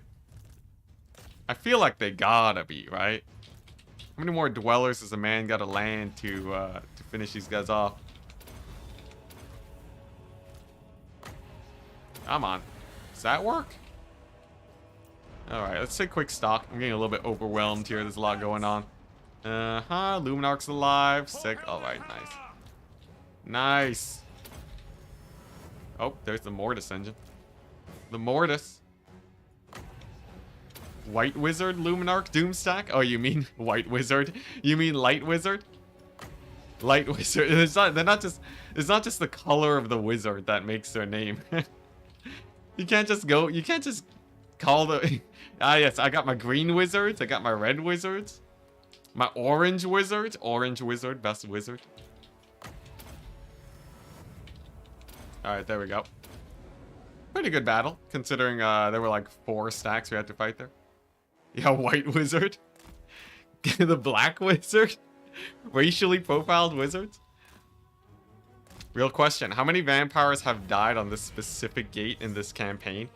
More units that have died that I've killed anywhere else in the campaign, I think. We're probably in the, we're probably close to 100,000 at this point. At 5,000 per. We're probably at like 50,000. I would put my money on 50,000. Okay, we're not close to 100,000. But I would say 50, maybe 50, 40,000, something like that. Jade Amber Gray. No, we're going by what YouTube chat was saying. All right, YouTube chat knows how to name wizards. Seems like Crypt Horror should be able to rush through your gate. Unfortunately not. Ah, dang it. This was the army that was supposed to recruit Franz's reinforcements. Somehow they snuck by. Oh, it was no. Okay, now that's a random vampire counts army. Pumpkin wizards for the win. Yo, just food. So we got pumpkin wizards, lettuce wizards, eggplant wizards. What else do we have? Oh, I guess orange wizards would still be orange wizards, right? Though I guess pumpkin wizards, it sounds better to me. Alrighty, well, we're here now. And then we got this guy being annoying. And they stop my replenishment? What guys, man? These darn vampire accounts. Such big old pains in the butt. Here's the thing, though, right? For whatever reason, no one has attacked here in ages. What I'm thinking... Oh, man, I sort of want to get an army at Helmgart, just because it'll draw aggro from the AI. Let's see here. We could do RORs. They're a bit expensive, though. Muscle Wizard? That's the Ogre Kingdoms, yeah. Good old muscle wizarding. The wizard school's just a gym. Alright. So, first things first, we're going to take Pack Ice Bay. We're sacking it because we want it to be lower level, so that the Norskins can't resettle it and recruit mammoths from there. Then we take Wrecker's Point next turn. Sick. I think the northern area is actually quite secure, by the looks of it. Norska sent like 1 army our way. We killed Wolfric, and now they're gone. Smash Wizard. So like it's like that, like a sandwich. Slanesh lore equals singles in your area wizard. Amazing. Oh, okay. All right, chat. I must ask. I must ask. Do we really need the flamethrowers? At this point in the campaign, do we really need the flamethrowers? Do we even lose this fight? It's a convenient way of getting rid of some very expensive units. Wow, 81% no. 81% no. Are you sure about that, chat? Are you sure? Come on. Okay, 67. I'll let the vote go to like 90. No more losing half of an army of replenishment to one dude standing outside menacingly. At least the AI doesn't do that as much as it used to. Stop the auto. I voted yes. I'm seeing it at 60 votes. I don't think it can sway here. 82. I don't think it's possible for this to sway. We need them in the fort. The flamethrowers in the fort? That'd be pretty hype, but keep the flamethrowers? Alright. Fine, chat. Fine. It does mean we have to play this hella sketchy battle, but... if we lose the battle, it's terrible. We'll play it. I can micro some grenade launchers, right? I voted yes, but meant no. It's too late now. All I gotta do is win the battle, though, right? That's all I gotta do against Festus. Oh yeah, I forgot. Festus is indestructible. I forgot, chat. I forgot. He's actually sort of indestructible. At least he only has 1 dog unit, though. It's my one saving grace. Yeah, Festus has like a million missile resist. So he might cause some issues. We'll see. Careful of the hounds. Yeah, I'll be careful of the hounds this time. You don't gotta tell me that twice. The auto is pretty generous there. It was, but you know, if we're like sick with our micro here, maybe we got it. Festus is gonna solo this. I think we have enough ammunition. Just win. That's the plan. That's the plan. Alright, here we go. So, first things first, beat up the festering stooges. I don't want to get in range of their death heads, though. So you have to be a little bit wary of that. And then what I'm thinking, 33 winds of magic. Fireball spam Festus. Does he have weakness to fire? He has like a million abilities. Okay, nice. He's still rotating. You know, pro strat. Get the AI to rotate forever. Pretty sick, right? Burn him. I guess in the late game we do have our flamethrowers to kill him. So if I just like kite him over here with these guys, then we're good. Oh, we got fireball incoming. Ready for the dodge, chat? Boom. Sick. Yeah, if you have like something at 90 speed, it's not too hard to dodge fireballs. If you're slower, as long as you're moving up or down a hill, you can also dodge really well. AI abusing fireball spam bug? Nah, it's just normal fireballs. At least by the looks of it. Oh, we got another one. Oh, that one's hitting. Oh, no, it doesn't. Wow, is my wizard like way faster than I think he is? I'm used to those having better tracking. Okay, there's no way we're going to fireball Festus to death. No way we're going to fireball Festus to death. Not with that damage. Easy. I think it's, I don't know if it's easy per se. We have a lot of these guys, you know. Can I give Flaming Sword to these guys to stop them from healing? Because they don't have fire damage normally, right? So this will punch through their physical resist. Yeah, looks like that did it, actually. Look at that. We found a use for Flaming Sword. Imbues magic attacks. And that's the end of its usefulness. I'll still take it, though. Maybe we'll get a Burning Head. Hurt their leadership. Maybe hit up the dogs, too, while we're at it. And then the rest shouldn't be too bad once the dogs are dead. I guess the Dragon Ogres technically, but like, are the Dragon Ogres really gonna crush me here? If he slows me, yes. The answer has been found.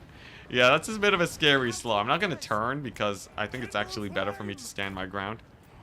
And then now that it's worn off, then we can run for our lives. Worked out sort of okay. Burning Skull. You mean Flaming Head?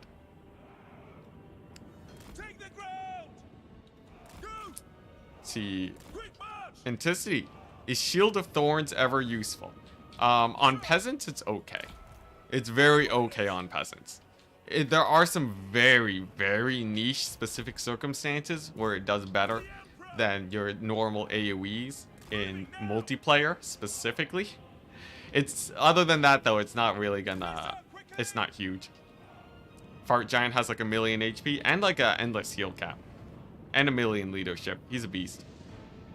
Look at that. They're like 14,000 HP. What a guy. What a guy. That is a tanky fellow. That there is a big man. He's been drinking his milk.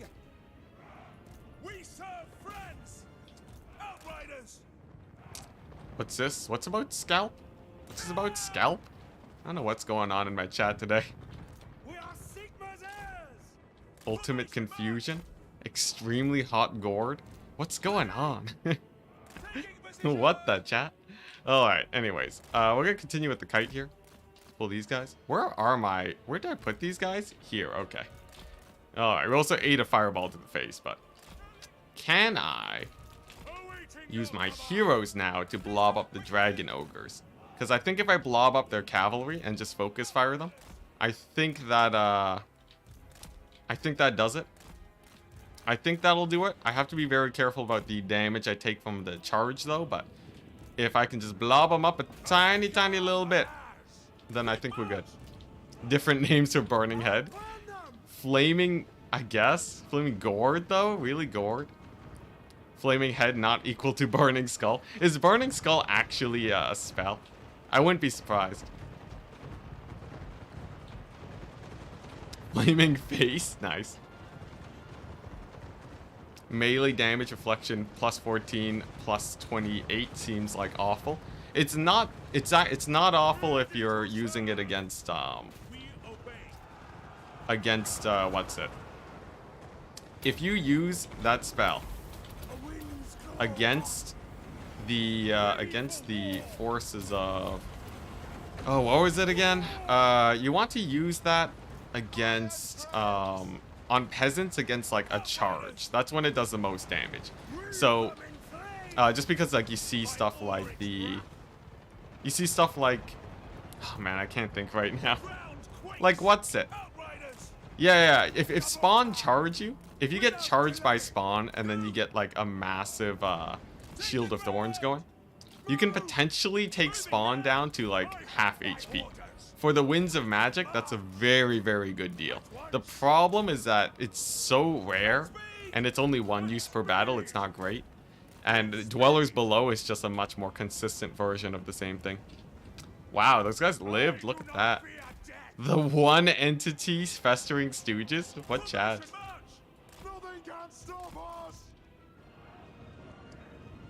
Spiky cerebellum? It's not even... It's too tangential. It's way too tangential. And to see how good is the Kislev campaign range and accuracy spell? In campaign, I don't think it's that useful. You don't have the artillery to really make use of it. And at most it gets you like 1 extra volley from your range, which is like an extra 1,000 damage. And an extra 1,000 damage isn't really gonna make or break your battles. Not campaign battles anyways. It will do fairly well for multiplayer though. But CA is really bad at making good spells. Yeah, no, Creative Assembly's just awful at making good spells. So the rule of thumb that you follow is like, just take a damage AoE spell and you'll basically get more value than anything else you spend your wins magic on. Like even this, right? You know how I used my Flaming Sword of Ruin to kill the Festering Stooges? Probably still a waste of Winds of Magic. It would have been better if I just took Piercing Bolts and had an extra one to cast here. That's how bad these spells are. Flaming Person? You get no Flaming Pac-Man? Alright. Flaming Pac-Man's actually a little bit better. I sort of like Flaming Pac-Man. That's a good one. Pour one out for the lore of Nehekara. Yeah, yo, Nehekara. The thing is, lore of Nehekara is good for its passive. In multiplayer. Actually, even in campaign. Because what you do, right? It has so many cheap spells. And it has so many... the passive is just really busted right now in terms of how much it heals.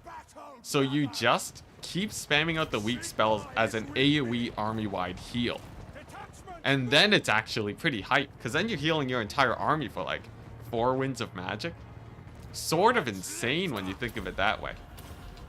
Otherwise, the actual effects of the spell don't matter. The only good thing about the lore of Nehekara spells is that they're cheap. Which is sort of sad for the lore of magic, but it doesn't mean it doesn't get run. People actually actively do this strategy in multiplayer. And I would say it's probably just as good in single player too. Also, I gotta say, the grenade launcher strat actually sort of worked. Anyone else surprised about how well this worked? It's like with the moment they don't have dogs, we can actually, the moment the enemy doesn't have dogs, we can actually use these guys properly. I swear though, the dogs are the bane of my existence for the Outriders. I need to get cavalry in this army. Alright, is Festus dying? Is he actually dying here? Oh, dang, look at that, he is! Color me impressed. I am a surprised person. Lore of Nehekara is pretty cool. It is also pretty cool, yeah, there is that. Lore of Nehekara is sort of hype. Alright, here we go, the giant's showing up. Let's see if we can kill ourselves a giant, people. I think the odds are unlikely. I would say unlikely to say the least, given how much damage our handgunners have done so far. Though, I guess if it's distracted by our heroes, maybe we can just do that. I thought Arkan and Lord of Death would be more popular with the ammo bug fix, is it not? Actually, no, yeah. Arkan the Black is about even with the lore of Nehekara right now. In fact, in the current meta, a lot of people seem to prefer lore of Nehekara. There's one of the clans that really like using it. So, yeah, no, it's great. Lore of Nehekara was good before the ammo bug. Just because something gets nerfed doesn't mean it's actually, just because it gets nerfed doesn't mean it's actually weak, like, bad. This is a very common misconception. Where, like, you know, people think something's gets nerfed and then they just, like, stop using it. But very often you do see nerfs that are well designed. Surprising, I know. But yeah, it's still very good. The healing is just too good to pass up right now. Lore of Death is still very good, though. I'm not gonna say Lore of Death is like, you know, it doesn't compete. Lore of Death 100% is very, very strong. Yeah, nerf, never using again. Yo, legit. It's like people that see, like, campaign nerfs. And one of my smaller pet peeves is people who see campaign nerfs and then they're like, oh no, CEA, why are you listening to the multiplayer community? Why are you nerfing these units? And I look at the nerf and it's like -3 melee defense. And I'm just like, guys, -3 melee defense is not gonna make an impact in your campaign. We all know the majority of your damage comes from, like, artillery anyways. That is such a non-issue. It's such a non-issue. Now, obviously CA could be better about how they balance campaign and stuff. I think that's still for sure. But a lot of the times the nerfs don't actually matter. It's annoying to see the nerfs, but it doesn't matter. It really doesn't. Your faction's not going to be any weaker. Spirit of the Gorg, thank you very much for the 2 euros. Played my first multiplayer games inspired by you. Thank you very much. Well, actually, not even thank you very much. It's just really cool. Any tips? Yeah. If you want. So first of all, the biggest misplay I see, people take too many spells on their caster. Make sure to only take 1 spell. And don't take too many items and abilities on your lords and heroes either. And then after that, copy some builds and compositions from people and, like, focus on playing 1 faction. That, like, works out pretty well. People just need a scapegoat. Yeah, you know, I guess there is a bit of that. But yeah, as some rough tips, I would say that's basically what you want to do.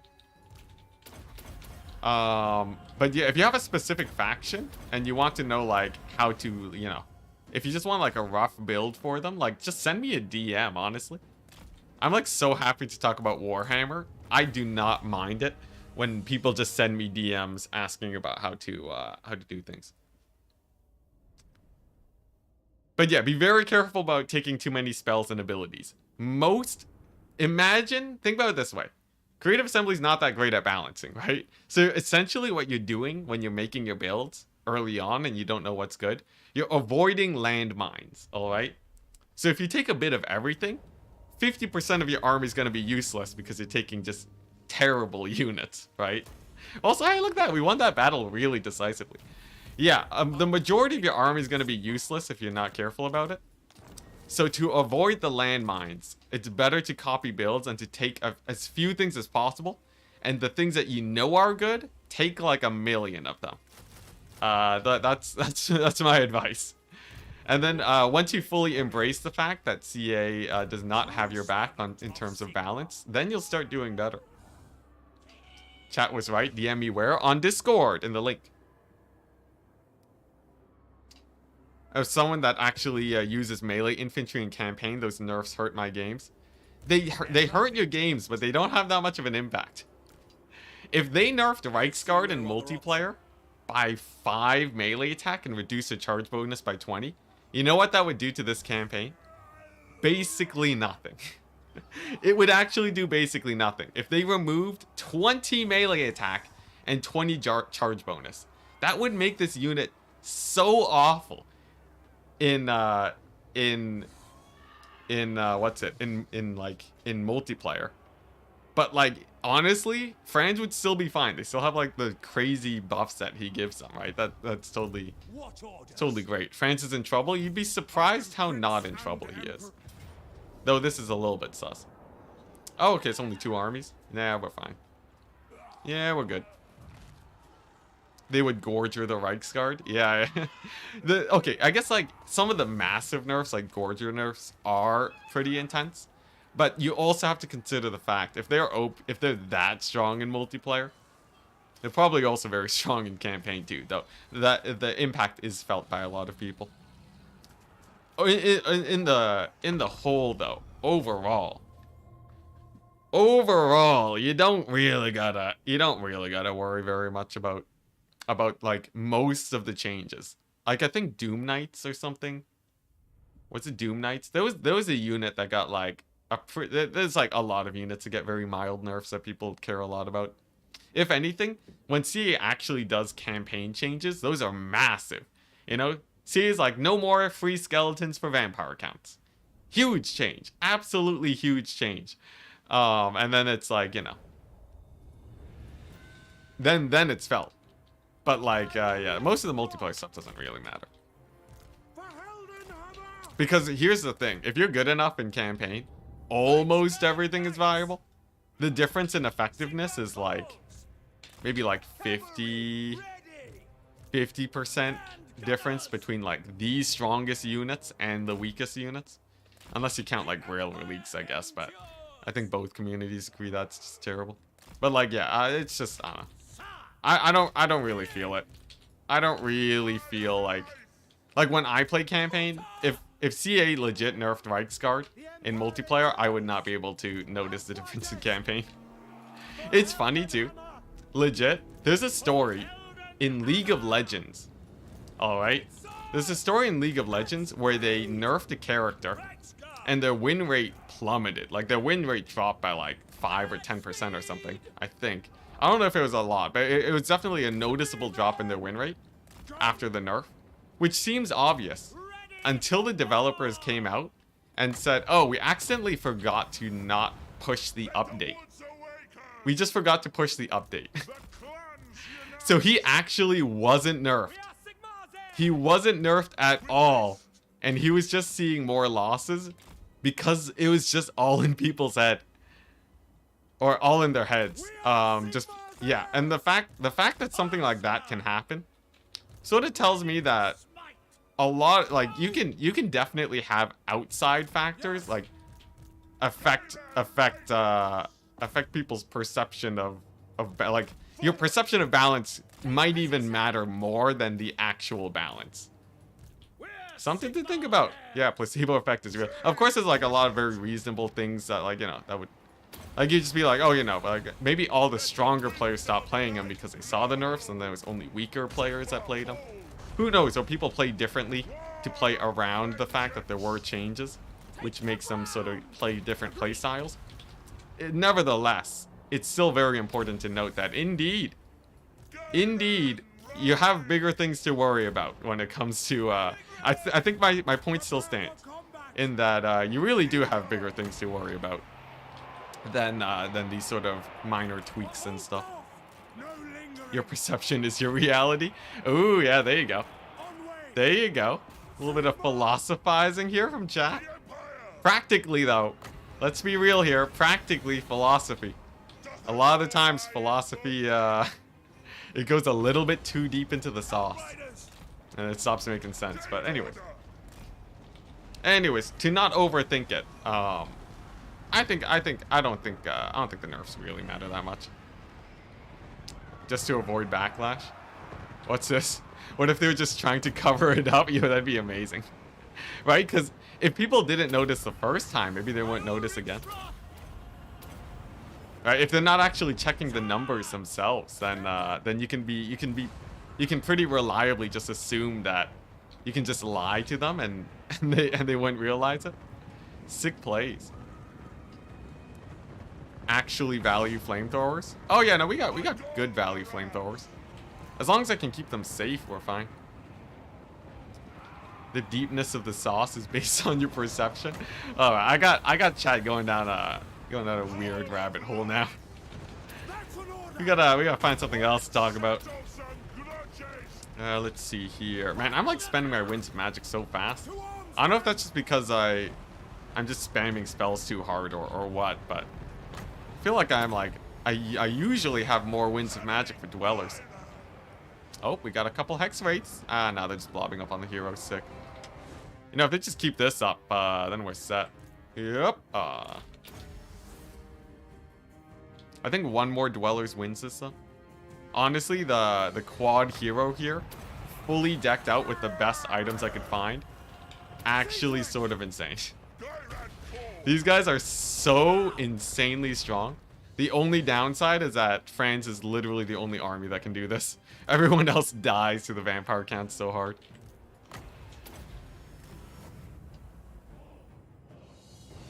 What type of sauce is reality? Magic too easy? Legit. This is why, this is one of the reasons why I have the no lightning strike, no ambush chance restriction. Oh, yo, here we go. Here we go, Luminarch. Get him. Yeah!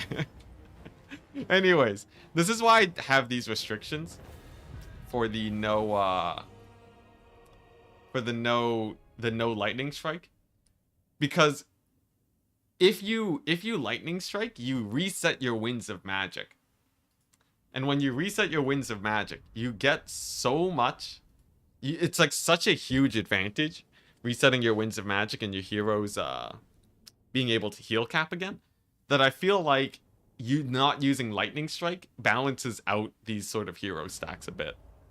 Close victory. Yeah, with those 2 losses, man, brutal. Absolutely brutal. Oh my gosh, we'll miss them forever. To 2,800. Very close, very close. It's the Dead Rise again, you know? I only killed half their army. Yeah, not even 2 units, 2 models. It's very true. Alright, here we go. So, I believe they can recruit, no Reichsguard, sadly. I need to get back here to get my Reichsguard going. We're born to hunt. I'm surprised Vlad is so busy, though. Like, where is this guy? Is he just fighting dwarves for ages? Because I will take that and run with it. If Vlad is constantly fighting dwarves and distracted from murdering me, big plus, chat. I just want CA to add the Luminarch as a mount. A mount for the Light Wizard Luminarch. That is so hype. Honestly, that'd be perfect. That would be perfect. A Light Wizard mount Luminarch. Oh my gosh. Yeah, no, that I am 100% for that. 100% for that. Because you have the Griffin mount for the Beastcaster, and then you have the Light Wizard mount, who gets a Luminarch, right? And then you add a Metal Mage who has a Steam Tank mount. Yo, this is great. This is great. Thematic mounts for Empire. Is this like the new DLC idea? What else do we have? We have, what does the Jade Wizard get? What, just a Hawk? That's a bit less exciting. I think the Steam Tank mount is, that's where it's at, though. That's where it's at. You can't pass that one up. Give a Dreadsorian mount for Slann Mage Priest? Okay, at that point, it's just OP, isn't it? At some point, it becomes OP. Where, just like, every caster just has, like, tier 5 units. Pumpkin Wizard rides a burning skull. Yo, there you go. Ah, yeah, nah, this is perfect. I love this. I see no way this completely annihilates balance. In 0 ways, this is a bad idea. I just can't see it. Bright Wizards. Yeah. Oh, man. This is riding a burning head. That would be so OP. But so cool at the same time. Your mount is a spell, so you just have like an AoE damage aura around you. That would be so sick. That would be so sick. As a mod, I would love it. As a mod to the game, I think that would be it. Alright, these guys are actually gonna shoot, because if they do, that's a lot of damage. I think they are. I'm pretty sure they're about to fire. Let's back up a tiny bit. Get my handgunners in range. I'm playing this battle because I think there's more Skaven on the horizon, so I don't want to auto-resolve and lose too many guys. Yeah, if all mounts are OP, no mounts are. Big brain plays. Big brain plays. Let's see, what does this do? Extra flaming attacks. Oh yeah, I forgot I have a wizard. I forgot. He's a wizard. Oh, I forgot about that one. Oh, I forgot about that one. Well, I guess that explains the losses I would have incurred in the auto-resolve, wouldn't it? Yeah. Yeah, auto-resolve not looking too, auto-resolve not looking too bad anymore, really. Really, honestly? Maybe we should just auto-resolve, chat. Anyone ever think about just autoing it? Tactical nuke. That was, yeah, that was pretty painful. Pretty painful, not gonna lie. I felt that one. That was felt. Alright, here we go. Let's kill off their lord at least. Man, look at these guys, just infinite winds of magic. Yeah, darn Skaven. Darn Skaven. Ruining everything. This is like one of my first Skaven battles too, when we get nuked. Alright, here we go. Is this general gonna go down sometime soon? I sure hope so. You got the those guys are real tanky too. You know what? I think I didn't learn my lesson on auto resolves. I feel like there was a lesson earlier that I was talking about in terms of auto resolves that are supposed to go my way, and I got a little bit overconfident with the friends. Just a little bit overconfident. Although it's not over just yet. If I can chase this guy off with my wizard and kill everything else with the grenade launchers, we're still fine. Auto resolves loose campaigns. Auto resolves seem to be a plus on my side. I don't know about you, man. Auto resolves are sort of hype. Okay, nice. It looks like he's dying. And then if I just get a nasty volley on these guys, we're good. The weapon teams, did they get extra missile resist? No, they're unbreakable. I see. Pretty hype, honestly. At the very least, we'll have most of our outriders alive. They're sort of the more important guys to live here. I don't care as much about the spearmen. Outriders are... Those are the guys that are actually going to do the killing here. The main lesson is get good. Is it possible to dodge doom rockets? I haven't actually tested. If it's possible to dodge doom rockets, I'm willing to accept that we just need to get more good. Is that really overconfidence? I guess. It wasn't really overconfidence though, was it? It felt more like I just didn't know that there was a doom rocket.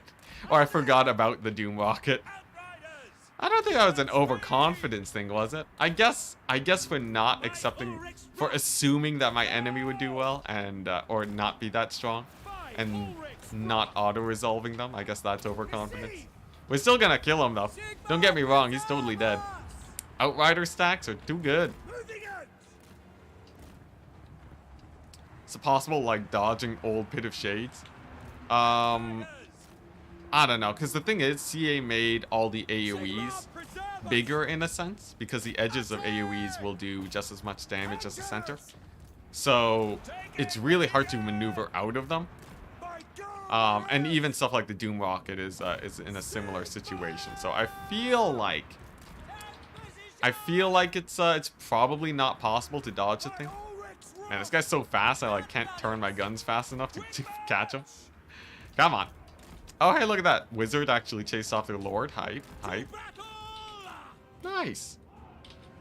It's gonna be really easy until he brings a stack of wolf rats. Yo, I was thinking if there was a difficulty modifier you could do called like adaptive AI stacks or something, right? Or like adaptive AI, where the AI would like, you know, actually make compositions to try and counter your builds if you're sort of going for only one strategy. So like, for example, right, if you're just gonna spam out, you know, only artillery, right, and just like mass Hellstorm rocket battery, the AI just starts building like a couple stealth armies. And not that it has to hard counter you, right? But I feel like it'd be pretty hype to it'd be pretty hype for, like, instead of like just being legendary difficulty mode is just extra stats. If you could actually just give it the AI a brain, I think that'd be pretty hype. And the thing is, this isn't even like, I feel like it is easier said than done, but I don't even think it's super hard for that to be implemented. Because I'm not asking for like a super smart AI. Because I think what it is like, because the AIs, they sort of just bring mixed builds. I feel like it might have something to do with the fact that people want to be able to just blast infantry. But like, you know, you can have that on the easier modes. On legendary though, should the AI really be building non-optimal stacks? I think not. I think not. I think the AI could be a bit smarter. I've seen Slayer stacks as the ogres. Yeah, that's true. I feel like, but that's really rare though, right? It's fairly rare for the AI to be smart. Do I have minus leadership? I do. Look at that. I can hit them with the sick leadership debuffs over here. Blast them. I don't have the winds of magic, sadly. No AoE leadership debuff. I can get a few of them to route though. Reckon you want the AI to be smart on all difficulties? Actually, no. Strangely enough, game design strategies as a whole do not favor the AI being smarter. Smarter AI doesn't actually make for better game. Weirdly enough. If you just think about Warhammer, right? You know how the AI dodges all of your artillery shots and everybody hates that? It's basically that concept times, you know, times a million, right? You want the AI to be a fun person to play against. And sometimes the AI just being consistent is very important too. Because you don't want people, like, you know, you don't always want people learning. Like, if the AI suddenly acts differently one day, people start questioning, right? It doesn't even matter if it's smart or not. If suddenly, you know, if one battle the AI is acting super smart, and then the next battle they're not, and there's no explicable reason for that, people will not enjoy that. Yeah, it's a really weird game design idea, but it is 100% true. Smart is good, but fun is best. Even then, I wouldn't even say smart is good. There's like really weird things when it comes to like making games fun. The actual answer is fun is best, and it doesn't end there. Like it doesn't continue from there. It ends there. The moment you stop prioritizing fun is the moment you are misguided in your game. So like people will say, you know, the game should be balanced, right? The game should be balanced because balance is good. Balance is intrinsically good, right? And then I'm like, oh, you want a game that's balanced? How about we just sit around and flip a coin? Because flipping a coin is the most balanced thing, right? You wouldn't want to play chess where one person goes first. That would be bad. That would be very bad, right? The thing is, if you actually think about the fun that is gained from perfect balance, there's actually zero fun. There's actually zero fun. If any, it's more of a multiplier than a flat effect. Like, obviously, you know, obviously balance will often lead to fun, but it's not actually the thing that is making it fun. Like, you know, even Orion, right? Orion's campaign is bonkers. He gets free armies. Still just as fun as any other campaign. But yeah, anyways, it's a complicated issue. I'm probably making it seem a lot more simple than it actually is, just because I'm sort of summarizing here, but that's like the gist of it. I'd flip a coin.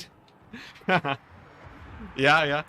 I guess there is a market. There is a market where people only do care about balance. It's true. It's true. Very true. You know, why am I knocking the coin flipping games? Why am I just randomly hating on coin flipping games? How insensitive of me.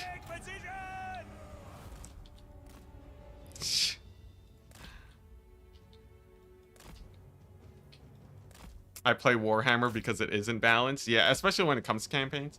You get a lot of variety. It's hype. Alright, anyways. So that's the Skaven down. The question is, now, what does the settlement look like?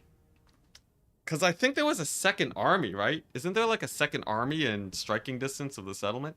Or like in the settlement or something? Hating on Magic the Gathering players? I think inconsistent AI would be fine. Yeah, that's a thing. But like, that's what I'm getting at, right? It's good to have that conversation. I know too many people that are legit, like, just like, no, balance is the only thing that matters. I know a lot of people that are really hardcore about just pure balance. So like the fact that we can say, oh, you know, I think X is fine I think that's a good stuff. Okay, thank goodness. It's just Skaven slaves. Thank goodness. Let's see here. There is one Giselle though. That one Giselle.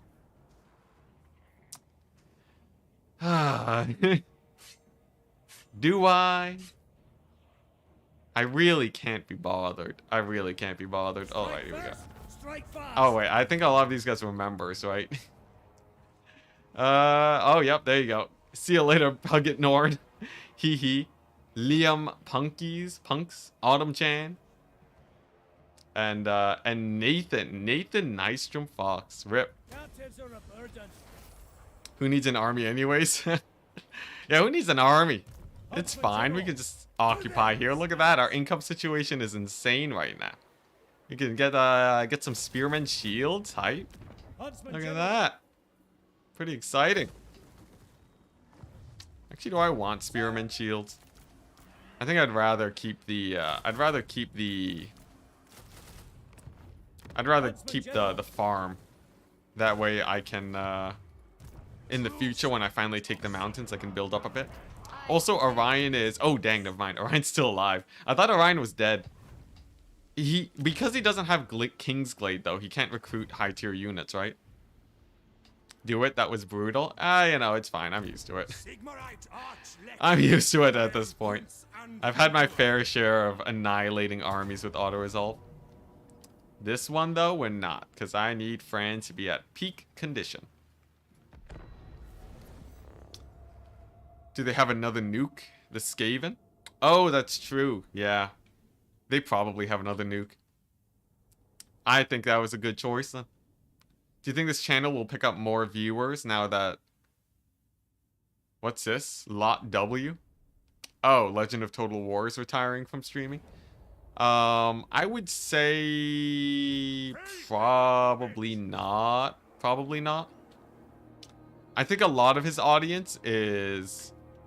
especially in the streaming sphere, a lot of your audience, I'd say, is more connected to the person than to the actual to the game, you know.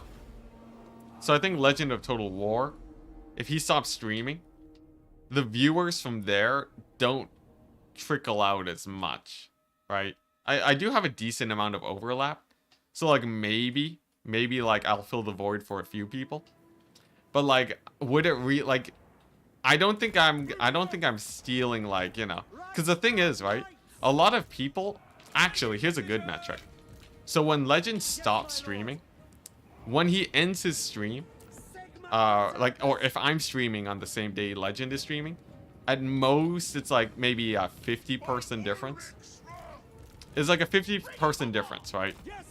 At most for on a day where he's streaming versus like him alone, or where both of us are streaming versus me being alone streaming.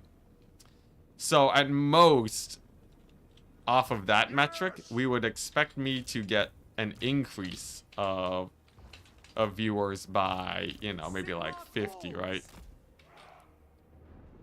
Which is to say, basically, you know, not basically nothing. It's still substantial, right? It's not like that's a small amount, but I don't think it's gonna be like we're gonna start popping off because Legend stopped streaming. Legend having a normal life came here from Legend. That's the thing, though, right? It's not like I gain more people. The people who came from Legend have already come from Legend. They've already done it. You guys are already here, so it's not gonna, you know, it's not gonna be like a huge difference.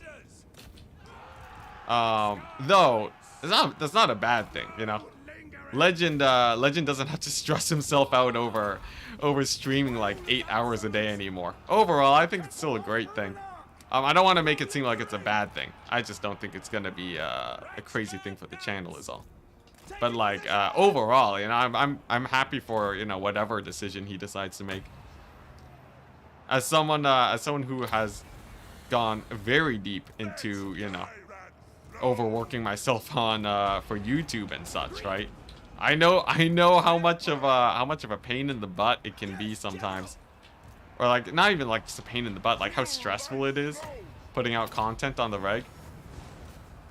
So like, you know, just scaling back is something that's always good to do from time to time.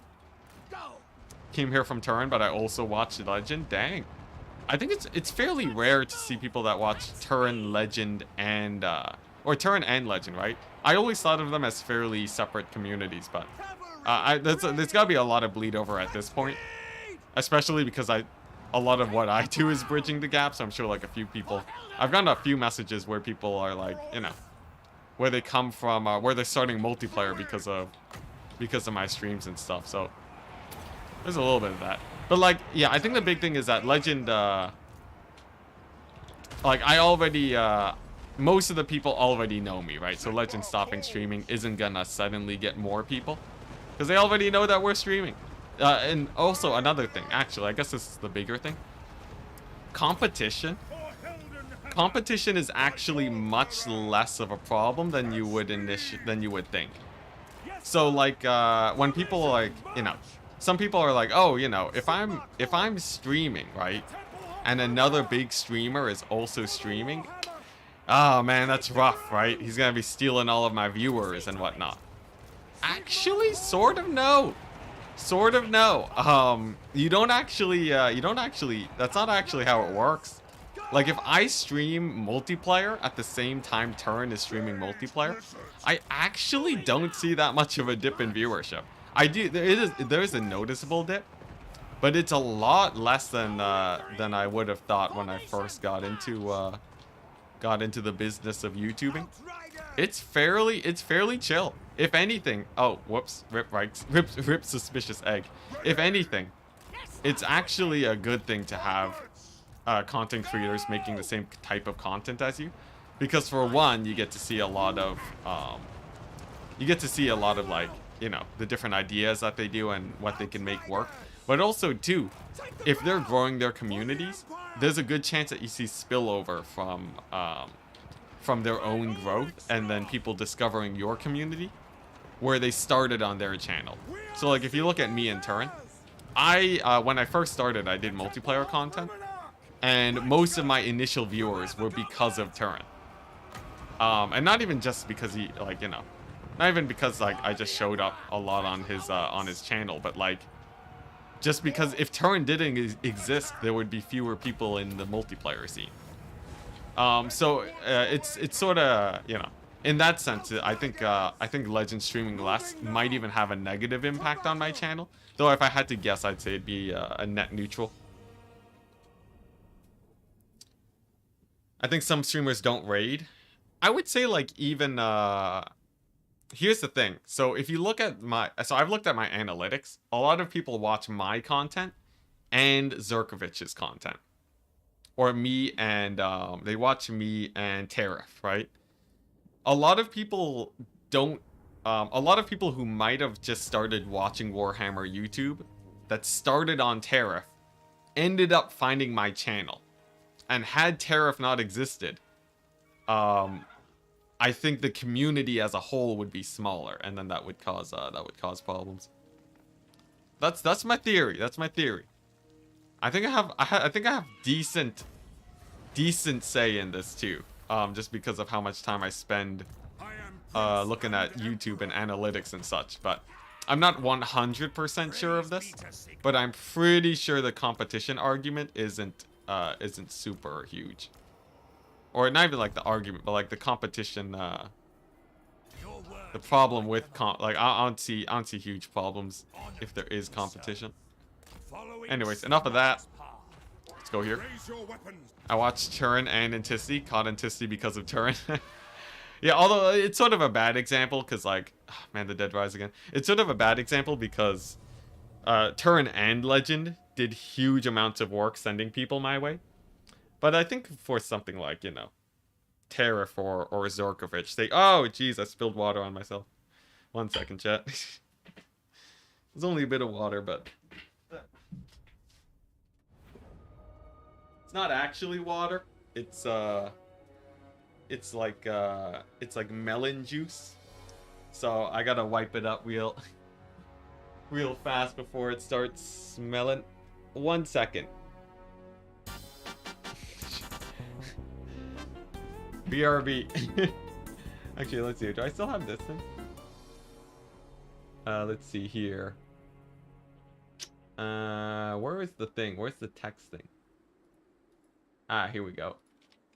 If I put this in here. Alright. 1 second, chat. I spilled melon juice all over myself.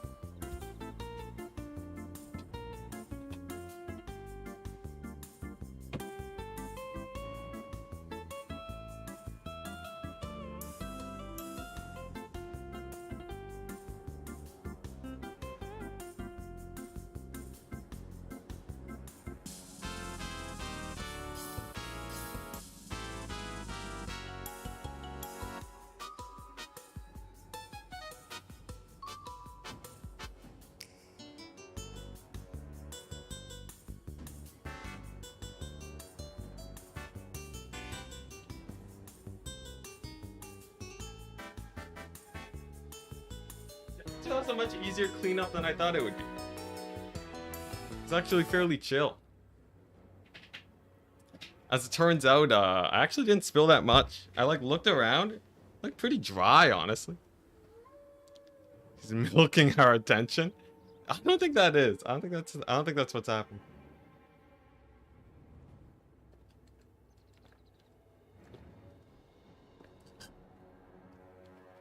All right. What do we got here? Ah, yeah, super beat up army. Nice.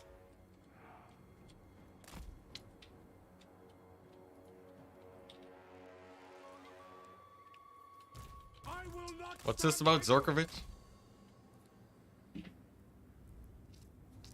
I haven't really watched Zorkovich a lot in multiplayer. It's sort of weird. I don't judge him for it, but Zorkovich is definitely very much in a separate multiplayer sphere. Like, if you look at, like, myself, Turin, Human Boy, we're all in, like, sort of this conglomerate. We're in this, like, conglomerate where we're all in it together. We use the same tournament hosting websites and everything. And then we have, like, Zorkovich just, like, on his own. I'm all juiced up. Don't phrase it like that, chat. But yeah, Zorkovich is sort of just, he's just on his own. But you know, to each their own. Nothing wrong with it exactly. I think it'd be cool if I don't know why he doesn't join our conglomerate.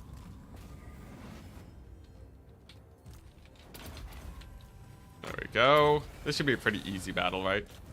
Pretty sure this will be a very easy battle. Just kill him with Franz and the Goon Squad.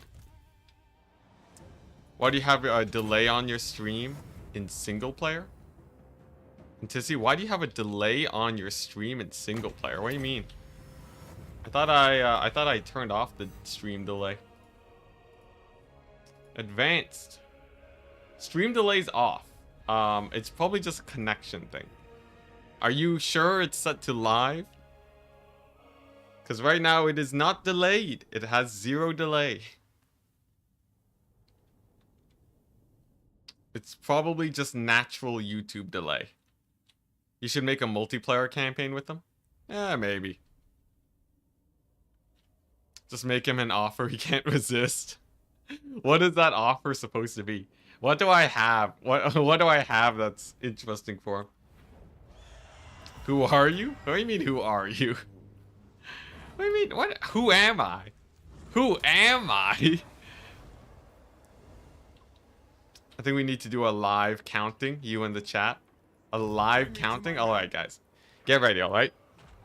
I'm going to tell you guys to type in a phrase, alright? I'm going to tell you guys to type in a phrase. And then we'll see how long it takes, alright? I want you to hit spacebar and enter to type in an empty message now. Let's see it.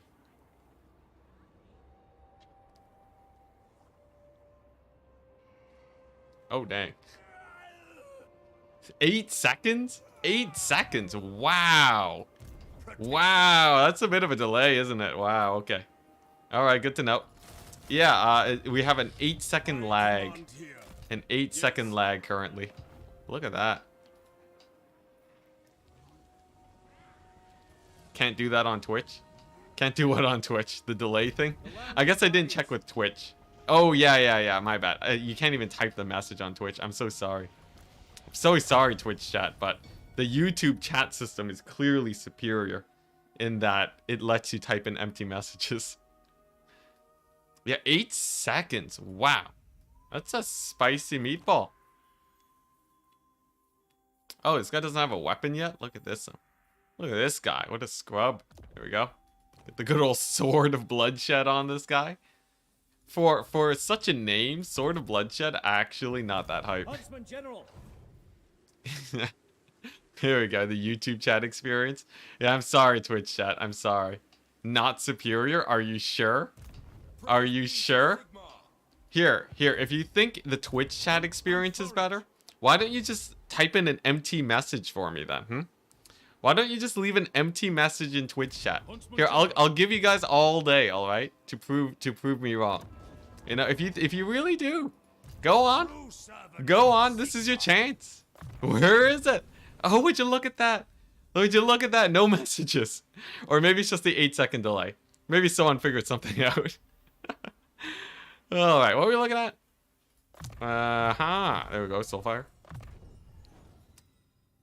I wonder how long the average turn lasts in this campaign. Honestly, not too long. I'd say like 30 minutes, 30 to 15 minutes.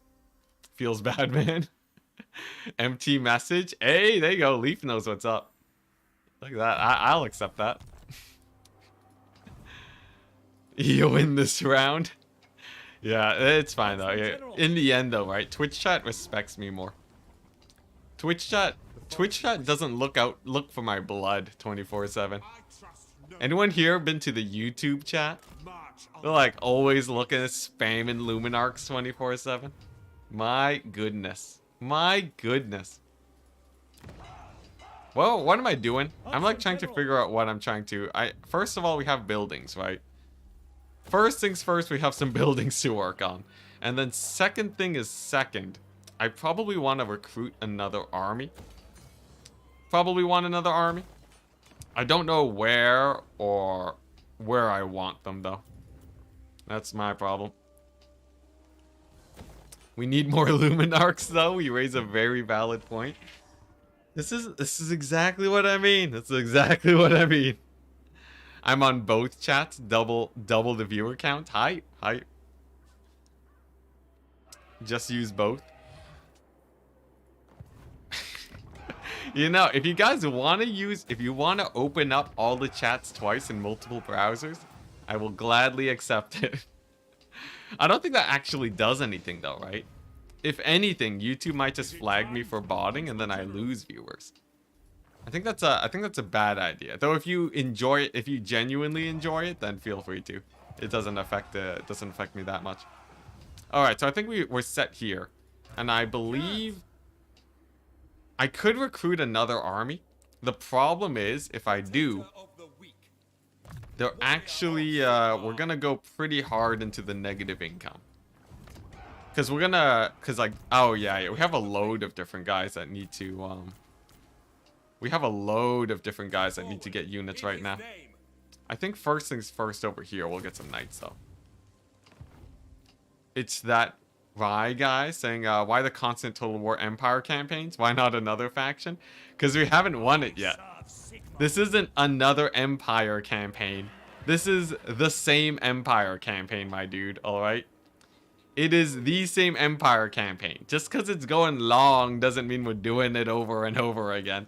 Challenge has barely changed, alright?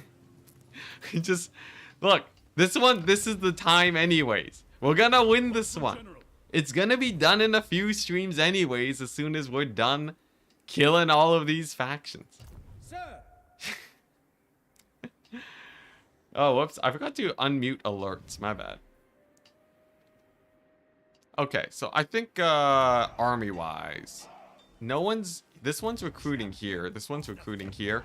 So we don't even have a good recruiting point yet. We'll just end the turn. It's been 15 years. Yo, this campaign has last like the entire of patch 2.1, right? Something like that. We like hit a new patch. This is totally the run though. I just need to figure out it. I just need to not throw. Because he keeps losing it. That's the TLDR, isn't it? Alright, here we go. Another Vampire Count's army. Not too many flyers though. We can times 4 through this. How about a milk bag unit? A milk bag unit? We can maybe eventually. Thank you very much, by the way, for It's That Rye Guy for the $10 donation to tell me that that we have so many Empire campaigns. As soon as this one's done, though, and I am blitzing to get this one done, I would say this campaign might be over in the next, like, 2 weeks, maybe even less. I would not be surprised if this campaign was done by then. Am I super sure of it? Maybe not. Maybe not. Do I feel like there's a decent chance that it's done by then? Quite possibly. You guys think we'll be done in a few weeks? Is that too aggressive of an estimate for chat? Come on, come on. Like 2 weeks? You really think this will go on for 3 weeks? We'll be done this before the end of the year for sure.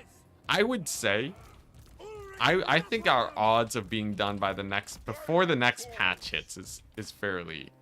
I think we have a good shot at it. Milk bag magic item. What's this? What's chat going on about now? Should do Kislev next. I might do some Blitz campaigns next instead of doing this specific challenge. I think the plan is do some Blitz campaigns, play some XCOM, play some what's that game called? Super something? Ultra Kill? Yeah, there we go. Super Murder. Yeah, play some Ultra Kill. And then after that, then we can dive back into some of these longer form campaigns. Of course, we have the Enticity challenges too, where you guys submit challenges my way, and then we see how well I can beat them. Yeah, so I'll probably be doing that for a bit, and then for my main streaming stuff, like the thing I'll be streaming on the reg, maybe I don't know. I guess I would still need something to stream on the reg. It'd probably just be Blitz campaigns, and then a couple just non-Warhammer games for a bit. You know, I was thinking, guys. Here's the thing, right? Everyone's paranoid about Age of Empires, because that's where Total War streamers go to abandon Total War. At least that's what the community perception is. It isn't. But I know when Age of Empires came out, there was a big thing in the Warhammer multiplayer community, where a lot of the higher level multiplayer players were getting poached into Age of Empires. I want to play it just like as an RTS, but I'm very, very likely not gonna drop Warhammer for Age of Empires. Yeah, no, of course the common thing is Turin, but even like just normal Warhammer players are like, there was like a lot of beef that went down because people were worried Turin would stay there. In the end, Age of Empires, like, let's be honest, chat, alright? Age of Empires ain't big enough to take over Total War. The community sizes are roughly even. So if they're playing it purely because they enjoy the game. Ain't nothing wrong with that. But I can understand why people are a little bit worried. Still though, I sort of want to play a classic RTS. It'd be between that or like StarCraft. I think between that and StarCraft, I'm like, those are 2 games I've been sort of eyeing recently. But first things first, most definitely some XCOM action. I think I'd love to get some XCOM games in, and then try out some of these cool games that everyone's been talking about. And then mixed in, we'll also be doing Blitz campaigns for Warhammer. And then after I've run through that content schedule, then I'll start thinking about going over just, you know, like super ultra challenge campaigns again. I'd watch XCOM. Yeah, you know, I've actually had very good reception when I talk about XCOM. A lot of people seem interested about that. So that's one of the big ones that I really want to dip my toes in.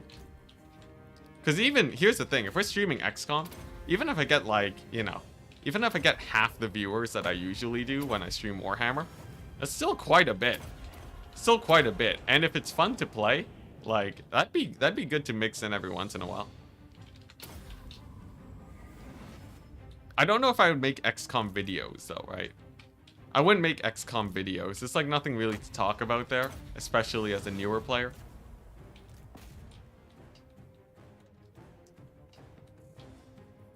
But yeah, it'd be XCOM 2.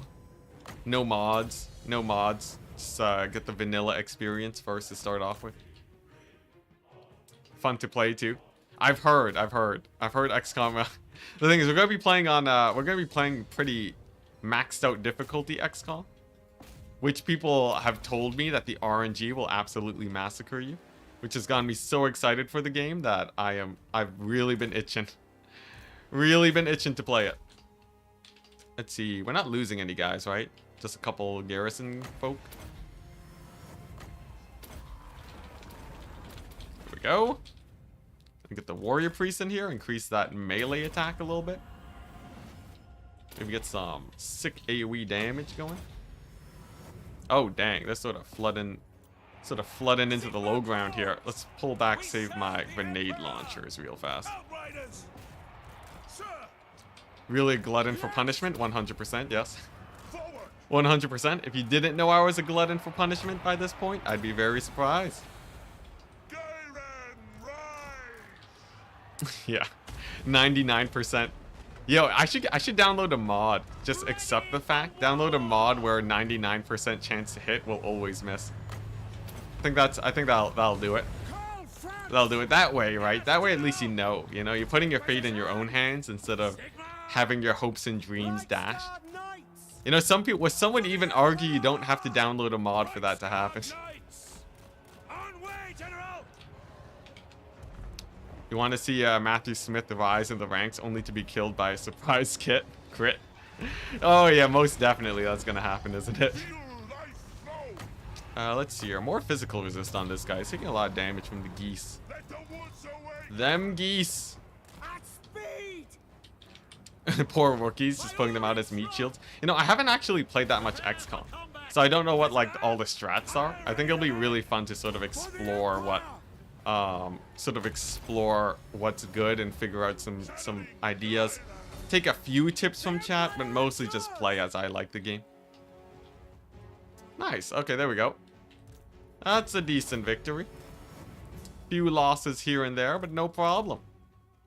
And of course, we're going to be playing it no resets and stuff. I don't know how common it is for people to reset in XCOM. I know it's super common for Warhammer games, but we will be playing it the same way I play Warhammer, of course. Of course, except for this one campaign where I had to reset a couple times, but we'll just ignore that, alright? Also, I forgot to build towers again. Strangely enough, no one actually mentioned it this time. People caring about towers a little bit less now. Or maybe the XCOM discussion distracted you guys. Which XCOM though? XCOM 2. I think, unless there's a newer one. Whichever one's new.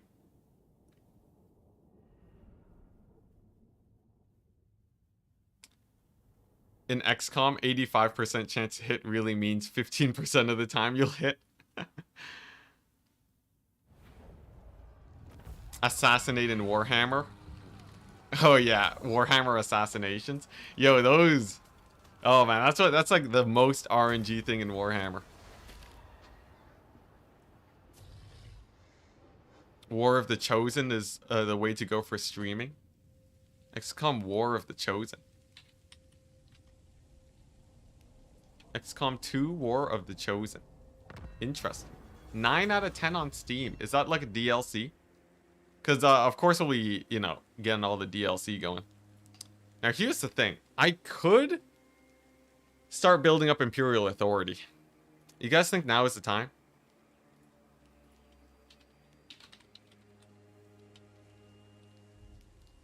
You think now is the time, chat, to start getting our authority built up? This will cost me about 1,000 gold a turn. For a while.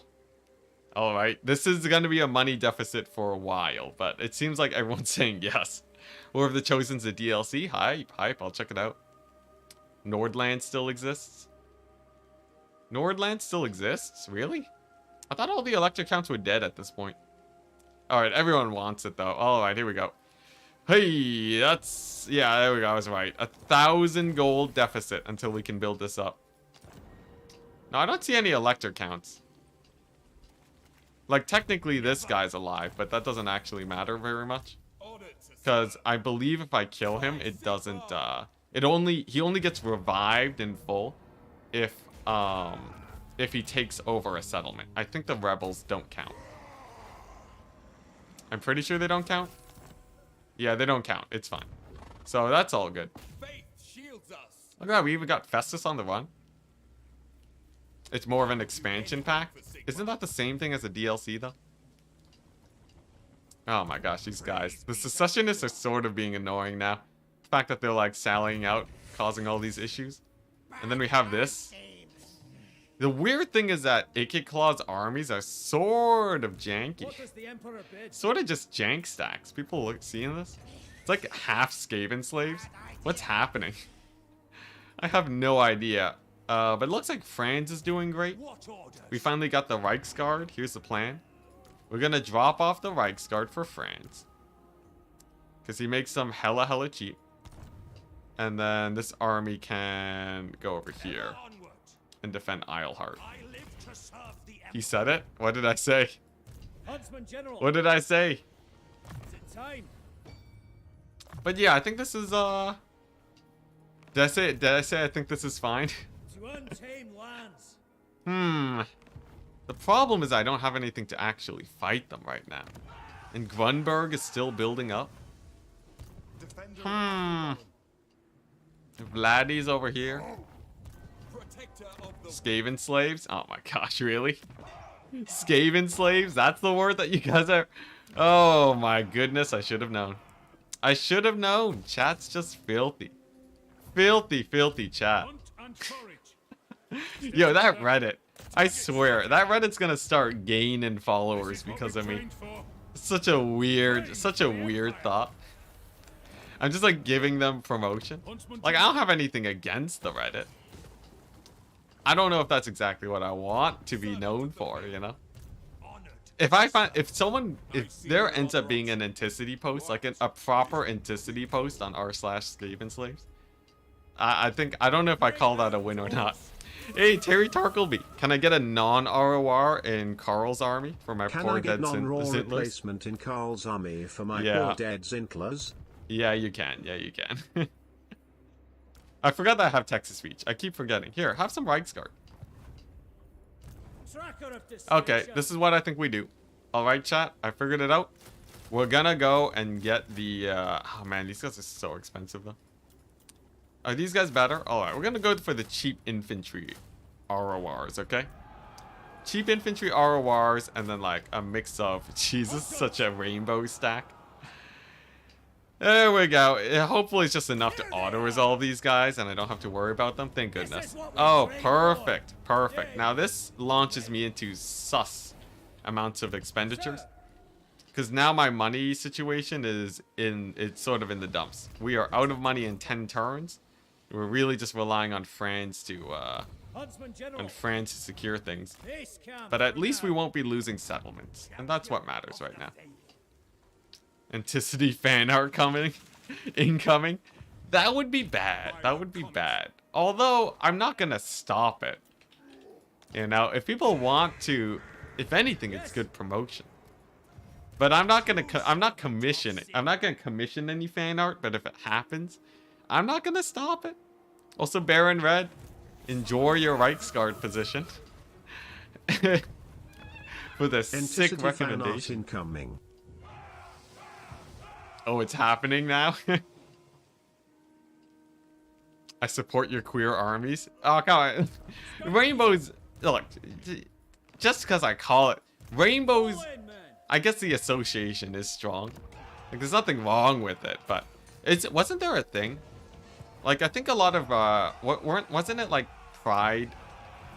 Like, I remember people talking about this. I remember this actually being a thing where people were like getting annoyed that rainbows kept getting used by companies all the time to just pretend that they're all for pride, or like, you know, just like the movement as a whole. But then like it's just like they were getting too much of it, you know. It's sort of like Kislev Bears, where it just shows up everywhere and you sort of just start getting sick of it. Is that a thing? But I don't know, whatever. I'm gonna be too politically correct here, right? Obviously we're fine with people being however the way they are. But yeah, there was a whole debacle there, I remember. Let's see, how much money is this making? 2,200? I guess we get the roads, it's not terrible. Get road? Yeah, we'll get road. Enough of the gayness. Enticity 2020. I feel like that TLDR. I don't know how I feel about that being the summarization. Anyways, what are we looking at here? So Franz isn't gonna move. He's just there to make me cash money. Oh, look at that. What does this give? Ooh, it upgrades into great swords. That's pretty high. Extra corruption reduction. Can I, any of these actually good? Nah. Anyone ever ask the rainbows how they feel about this? Yeah, equality for rainbows. Let's see, Reichland. So this is secure now, right? It's looking pretty secure. Yeah, so let's just build that up. I'm thinking the Empire Secessionists, though. I think it's finally time we kill the Empire Secessionists. On turn 72, chat. The Empire Secessionists have survived long enough in this campaign. Wow, these guys are alive. I think it's time we get rid of them. I can take the fort for my own and basically have a second France situation set up. Where, let's see, if I upgrade this, I get growth, right? So it's actually better than the growth building to go for a Festag. I think that's how that works. But yeah, the Empire Secessionists have lived for too long, chat. It's about time we get rid of them.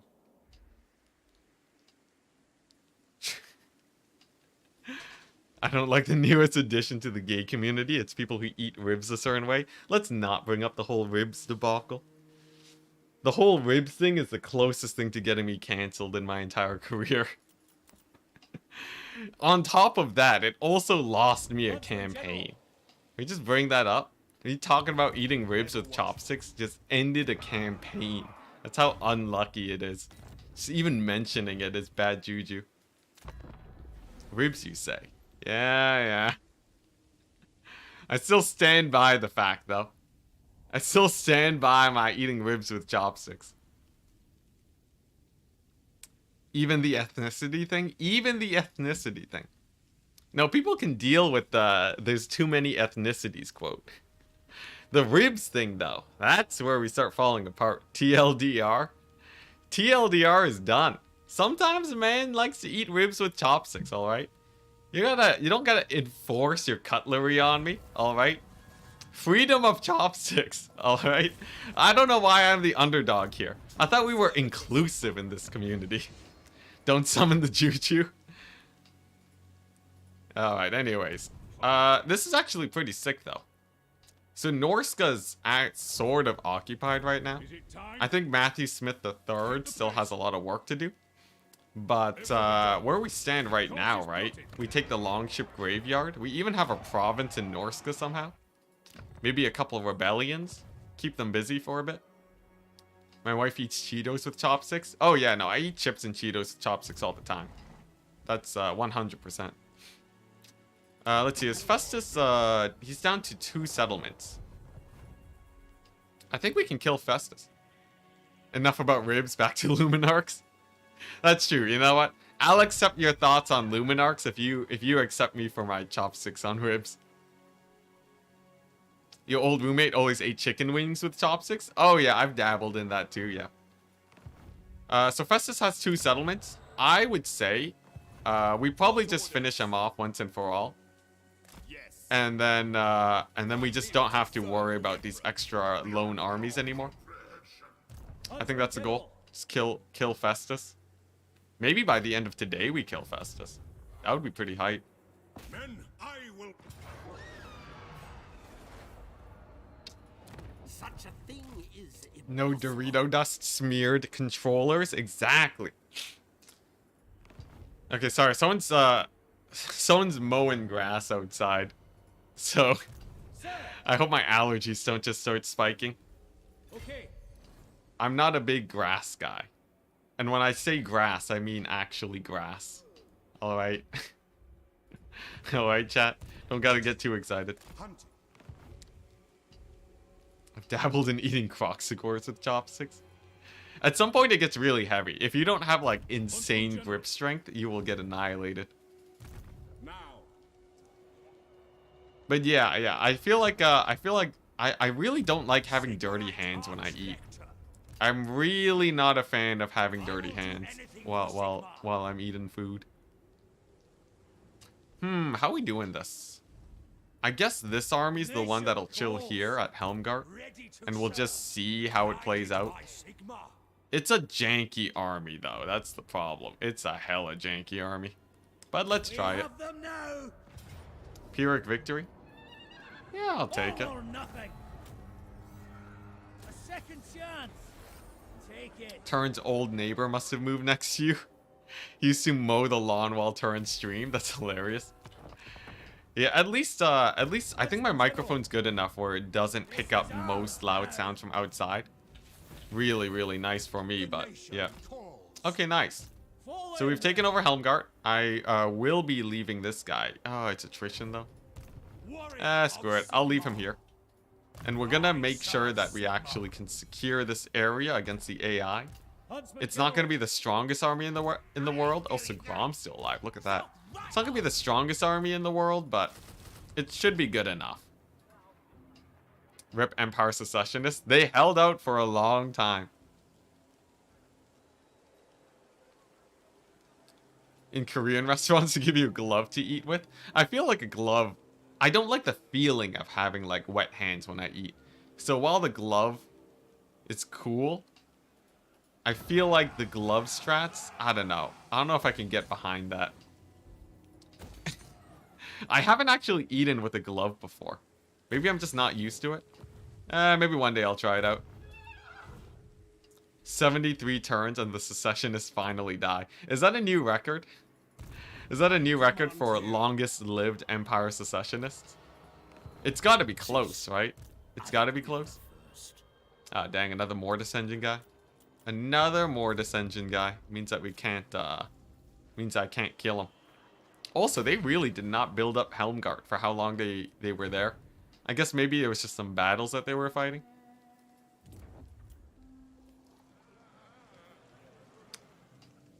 Yeah, no, I don't want sloppy fingers. Eat dry food, big brain. I don't want dusty fingers either. That's the problem, alright? You eat bread. You eat bread, your fingers are still gonna be nasty, alright? If you're eating chips on the computer, alright? You are a heathen in my mind. If you're eating Cheetos on the PC, and on a shared PC, and you get the keyboard all covered in Cheeto dust, I think you're just a terrible person. Now, if it's just you, or everyone that uses the computer doesn't care, I think that's fine.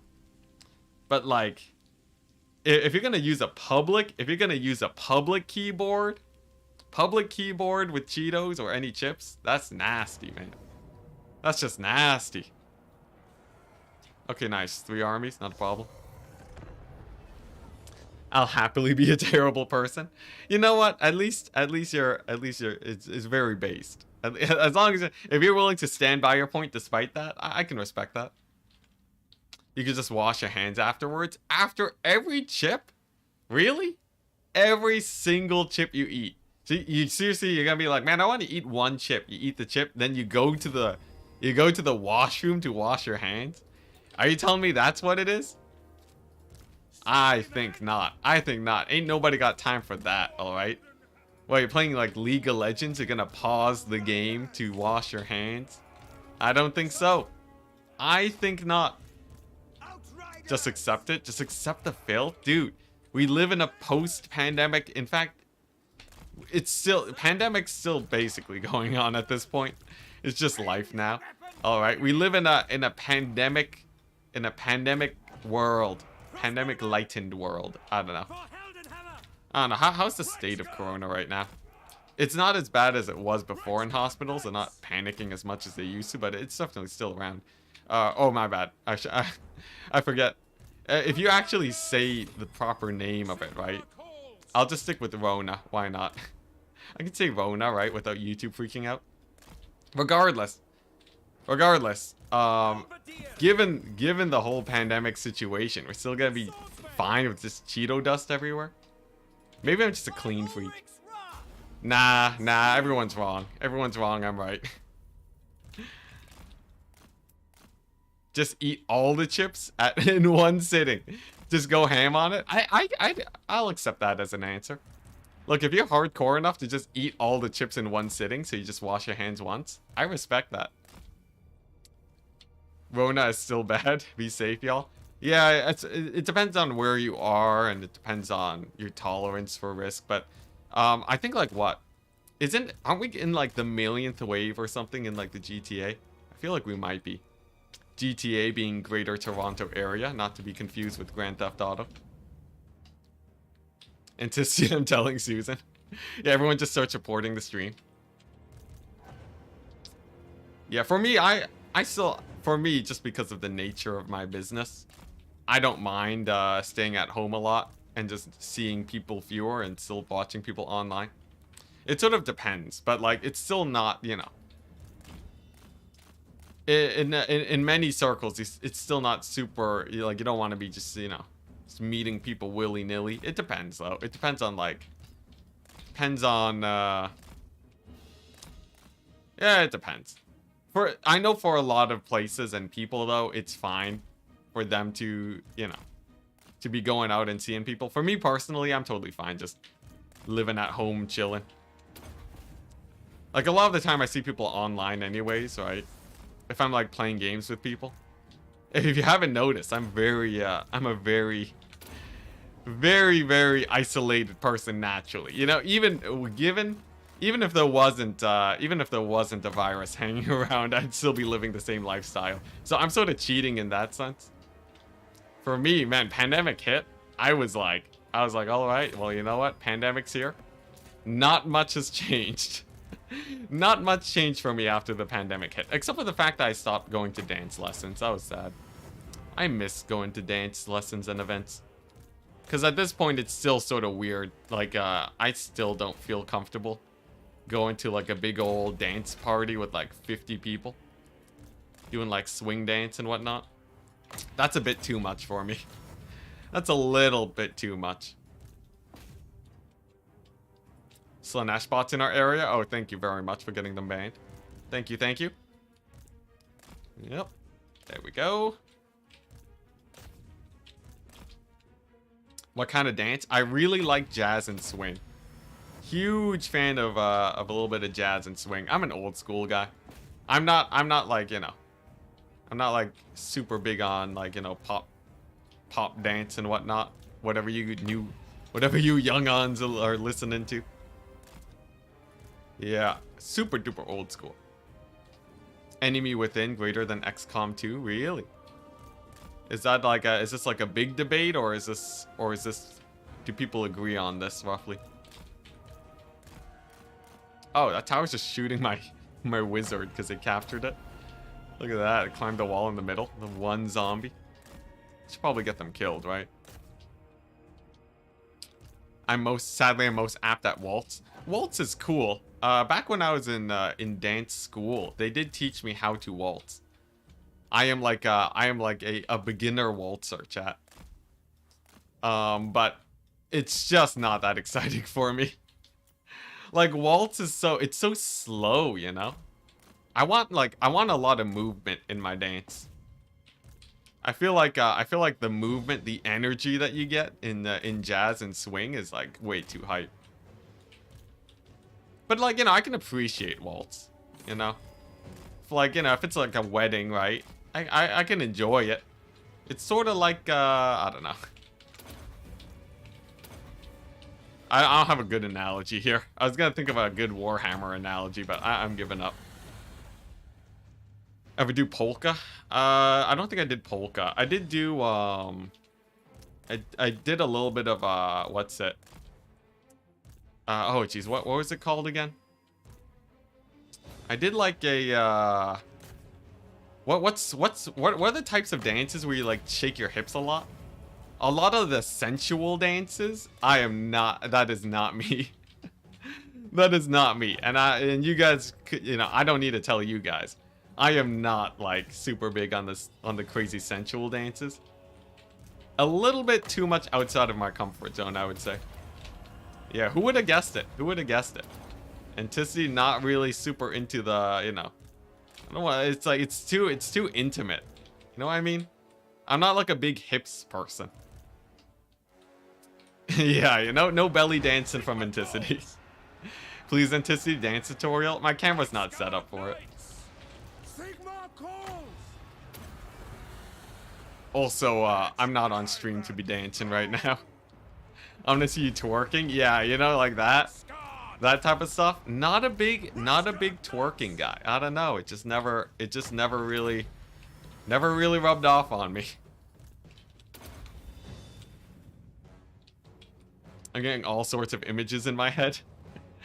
Like, look, I'm the type of guy that doesn't feel comfortable saying balls on stream. All right, not when it's in context. I am not the guy to be, you know, twerking it up.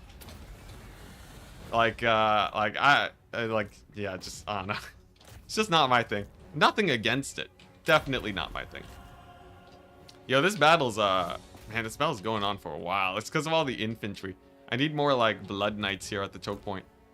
Oh, actually, they have like 1 million Vargulfs at the gate. Didn't even notice. Okay, let's go see if we can beat them up. Maybe get our range to fire in on them. I guess if I get my Reichsguard to kill them, that'll also do.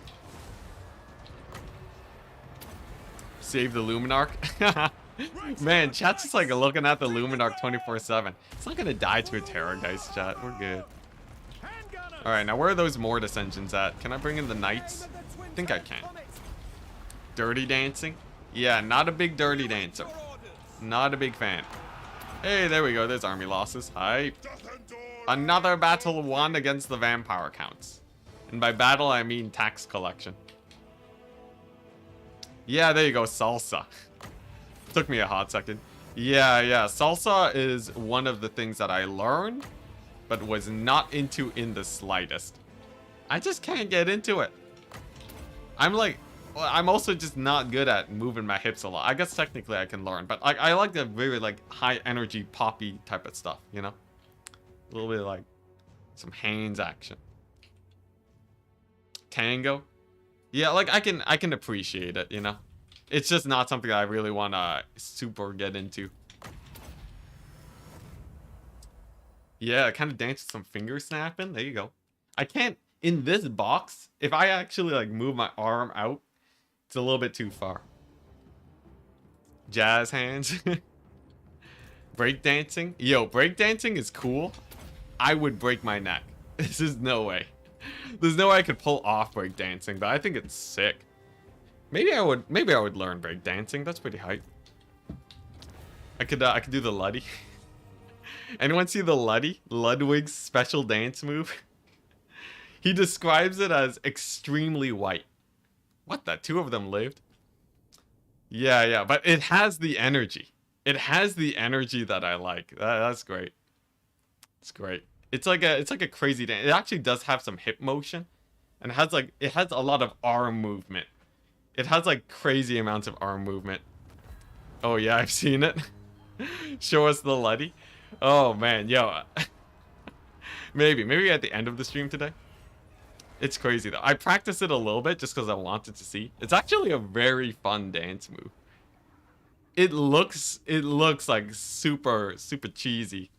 Super cheesy like white dance move, but it's like it's sick. It's great. Do it every time a member dies. Oh boy, I'd be doing it a lot then. He promised. Yeah, I might try it out at the end of the stream before we close out. I can show off how to do it, but I'm not great at it. I only practice for like a minute. Its name though, the fact that it's called the Luddy, it's like the perfect name for it. Oh, the Rick Astley dance? Yeah, I'm not that good of a dancer. I can't just like, you can't just give me a dance and I just do it. This is like the guitar situation all over again. Oh, look at that. Our authority dropped. Rip. Why'd it drop? Eh, whatever. Vampire counts have arrived too, so let's not go there. Hey, Gideon Bast. Happy to have you here. Move your hips. Oh boy, yeah, I just can't. It's not a big hips person. What orders? But yeah, I'm not just gonna suddenly start doing dance requests, chat. We're not gonna become a dance channel. Mostly, man, I just don't have. You know, if I did have my own studio, that would be pretty hype. All right, what's going on over here? Another Wolfric at level 19. This guy, level 19 Wolfric. Not scary at all. Is there a buff if you conquer the whole empire? It does let us summon the elector counts. That's pretty hype. Men, we must Wow. Kemmler just healed to max after that? That's crazy. Yeah, how many dead are in this place? His raised dead pool has to be insane. Though I'm not actually seeing the battlefield sites from the fort. Casualties 5,000, nice. I want to see you do all the dances, maybe one day. If the channel gets big enough where I can just become a generic, like, you know, just Enticity channel, then maybe you guys will start seeing it. Nice, this is going great though.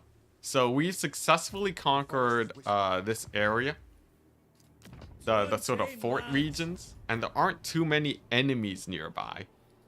I would say it's looking pretty hype over here. Because now we can actually, like, you know, if we wanted to, we could push Helmgart. Maybe fight Durthu a bit. This army's not super well built for it, but, like, we could get a bit of work done there. Get a little bit of work done there. See, what abilities are good on this guy? I honestly don't know what to get anymore on him. I guess we can just make him a better fighter. Give him some missile spells. That's about it. Do you have a TikTok? I do not have a TikTok. I am far too old for TikTok, though I have considered it. More so than the age thing, I just haven't gone around to it, right? Like, I might as well post YouTube shorts before I get into TikTok. Yeah, basically that. Basically that. I just don't have the time to get into TikTok. If I did have infinite time, I'd probably dabble. Post, like, some random Warhammer content. That's it. Is this a Skaven? It looks like there's no Skaven there. I guess I'll just sack Montfort forever. I guess we could probably take Montfort, right? It's not like he can attack us. Yeah, Gorse is out of striking distance? Sure. Sure, let's take a Montfort. Worst case, the Wood Elves kill this just degenerate army. Oh, hey, look at that. Some free girls to chat with, people. Would you look at that? Let me just get that bot muted real quick. Yeah, look at that. Free girls. Wow. Wow, how amazing. What a deal. Free. Absolutely free. Amazing. I don't know, man. The sad thing is, the fact that the Slanesh bots post here means that they do actually catch people from time to time. Which is pretty bad. But, I trust chat to resist corruption. It's probably some of the other chats that they're catching people out on. All right, nice.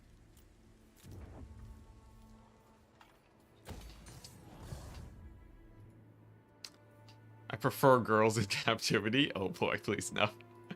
Let's not go there, chat. Let's not get too dark. Let's see here. Nice, Wrecker's Point. I believe this is, yeah, all the way here. So we're actually got our border against Norska pretty well. I'd say, oh, this is Montfort. Do we build this up? I feel like that's a waste. Actually, it pays off in 2 turns. Might as well. Talabheim, might as well upgrade that too. Why not? The thing is, with Festus sort of dying now, I worry that we're going to start drawing the attention of Vlad a little bit more. So I'm keeping a close eye on that. If Vlad decides to end us, it could be pretty bad. Thankfully, he is at war with Festus though, so he might help us there. Here we go. Steam Tank Doomsack maybe. Steam Tank Doomsack's actually pretty bad. Has really bad auto resolves and also costs 1 million.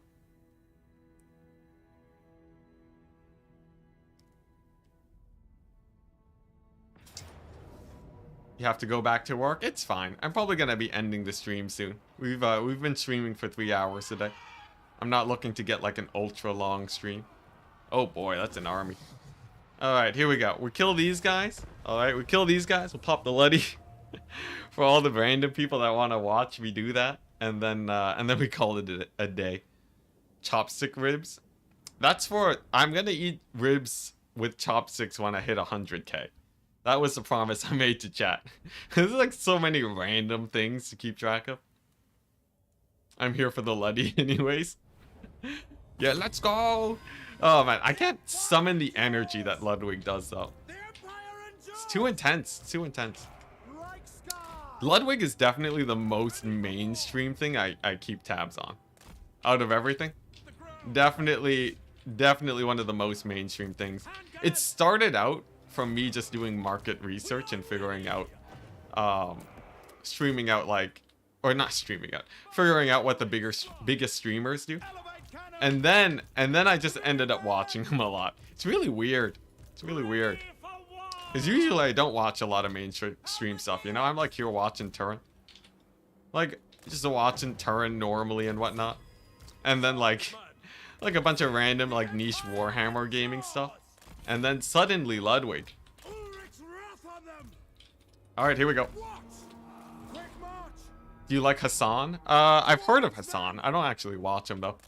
I like have seen 0 of his content, so I have no idea if I like him or not. Alright, here we go. All the buffs. Man, ever since I learned how to do hotkeys on my abilities, I've actually been able to do to activate my buffs so much faster than before. It's actually sort of huge. The Ludwig Stockholm syndrome. Oh boy. I don't know.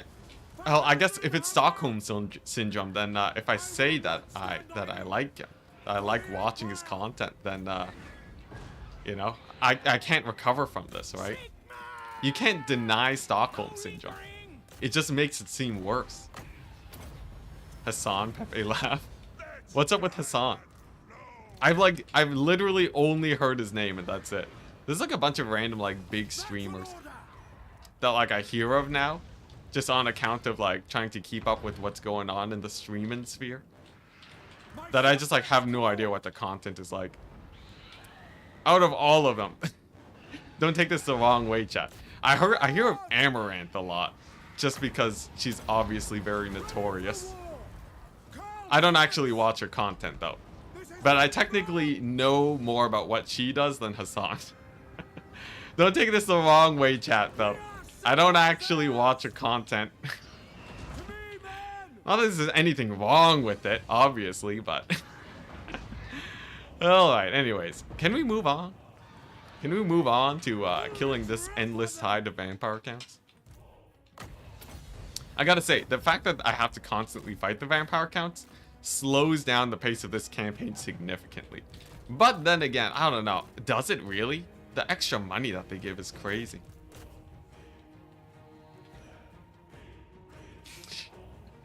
Anyways, let's move on. What we got here? Random Mortis engine. Just blasting right in here like it's nothing. Like he owns the place. Let's go teach him a lesson. I think I've killed off most of the flyers now. Ah, there's still 2 left. Alright, we gotta be a little bit careful here. I'm willing to accept a few losses on my knights, but as long as we send in 1 at a time, we won't take too much damage. Jeez, great. Now chat thinks whatever, it doesn't matter. Alright, what are we looking at here? Helm of Discord. I'm pretty sure we win a 2v2 versus these guys. Just a couple Dragon Lords, right? Not a problem. I guess we'll give Franz the physical resist. These guys don't do magic damage, right? Okay, thank goodness. Then we drop off a dwellers right over here. And then I think we're good. I will say though, it's weird that my range units don't seem to be firing as much as they used to. Throw at the end of the stream to build some tension. I have been accused of that before. Not in seriousness, no, but for whatever reason, sometimes at the end of the streams, you just sometimes like things just start going horribly wrong. Though as of late, ever since I started this new campaign, things have been going way better. Oh dang, look at that. Some of my knights sort of getting beat up by the Mortis engines. Alright, here we go. Let's sub them out. Sub them out, get some fresh ones in there. Franz looking alright, fighting the Vampire Council Lords. A little bit sus though, just a little bit. Doesn't she do different content now? Yeah, actually, there was some crazy stuff with Amaranth. She was actually like victim of abuse. It's like dark. It's actually pretty dark. Regardless, though, I respect her for her work ethic. Though it's sort of weird now because some of that might have just been abuse. Regardless, though, I don't have any ill will towards her though. Look, anyone who can find success, I don't care how you find success. As someone who has had to scrape by a ton just to get my YouTube career off the ground, I don't care what you do. If you can find success, especially insane amounts of it, you got my respect. Yeah, no, it was actually like really bad. It's like really bad, and then like it was being hidden from the stream for like the longest time. I think police got involved, and it's more solved now. I think things are better. I don't know about, I haven't followed the actual like circumstances of it deeply. But you know, as long as she's happy and not streaming against her will, then we're good. Then we're good, chat.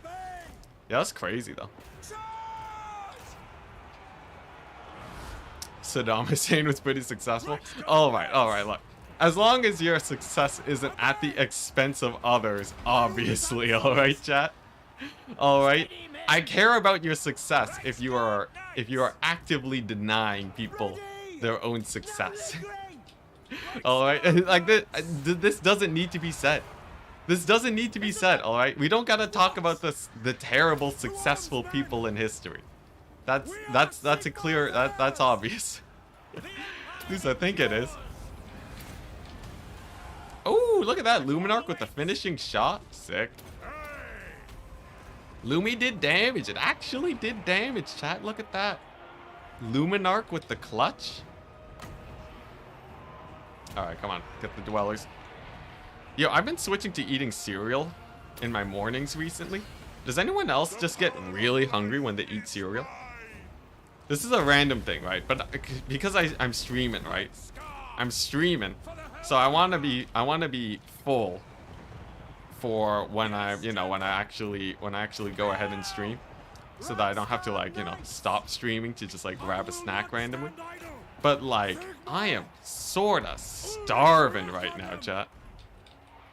Cereal doesn't fill you up. I thought it would. It's like it's milk and like fiber. Like shouldn't that be it, right? Isn't bread supposed to fill you up, or is it protein? Do I have to be like eating more meat? You have to do Meat City for it to work. You need eggs. Yo, yeah, I should go for the eggs. That's true. Get some eggs going. The thing is though, right? Doctor says, despite my slim physique, cholesterol is the thing I should be worrying about, as I am getting older. Obviously, I'm not getting that old, you know. I'm still younger than most of my viewers, but I do have to watch my cholesterol, right? And apparently you can't eat like more than like 1 egg a day, otherwise that's too much. Apparently that's too much cholesterol. That's just so sad, though. As a lover of eggs, that makes me incredibly sad. Cereal designed is to make you feel full without giving nutrients. Alright, we're not gonna dig into the conspiracy theory stuff here, alright? Alright, like, regardless, I'm just not gonna dig into it. I'm not gonna say you're wrong. I'm not gonna say you're right. We're not gonna dig into cereal conspiracy theories like 3 hours into the stream. Not now, not now. We can talk about it later. I'm happy for people to provide their evidence. But this is just not a topic that I wanna, you know, it's... If we talk about hills to die on, I'm not gonna die on the cereal making you feel full hill. Regardless though, I should eat more eggs though. You can eat 10 eggs. If we're talking like a daily egg situation, like if we talk about recommended cholesterol input, given how much I exercise, I probably should at least watch it, you know.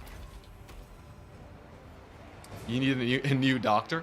Oh no, this isn't my doctor like counting my like he wasn't the one that said eating eggs is bad. He just said that I should watch my cholesterol.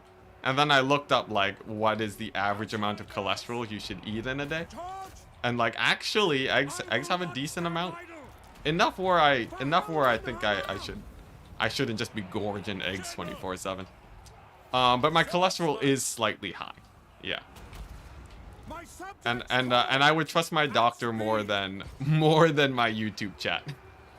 Like, look, I love you guys, all right? You guys are great. I'm gonna trust my doctor more. Like, I'm still gonna be reducing my cholesterol. I don't care how much you guys are gonna tell me that it's fine to eat like 20 eggs a day. We're still gonna be at least a little bit careful about my intake, because it's not even just the eggs, right? I eat a bunch of like, you know, there's a bunch of unhealthy stuff that I eat from time to time too. But there's many of us and only one doctor. I guess that's true. The superior numbers. Anyways, let's finish this darn battle, man. I gotta get myself some food.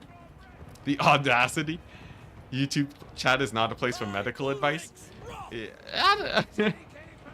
Well, okay, most definitely. But YouTube chat definitely knows how to make you feel good about your life choices. Apparently. You guys telling me to eat like a million. You know what? Let's just drink butter, chat.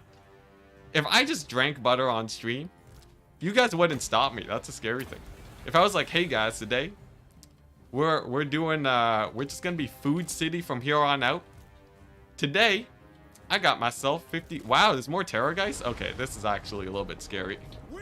If Franz dies here, life gets real rough. So let's just focus fire these guys down real quick. And keep Franz a little bit safe, because he's starting to get pretty low here. Give this guy the physical resist. Uh-huh. I said, let's give this guy the physical resist. Get the Thane to get myself more winds of magic going. And then maybe we just land in the Reichsguard because they're anti-large. I think that'll do.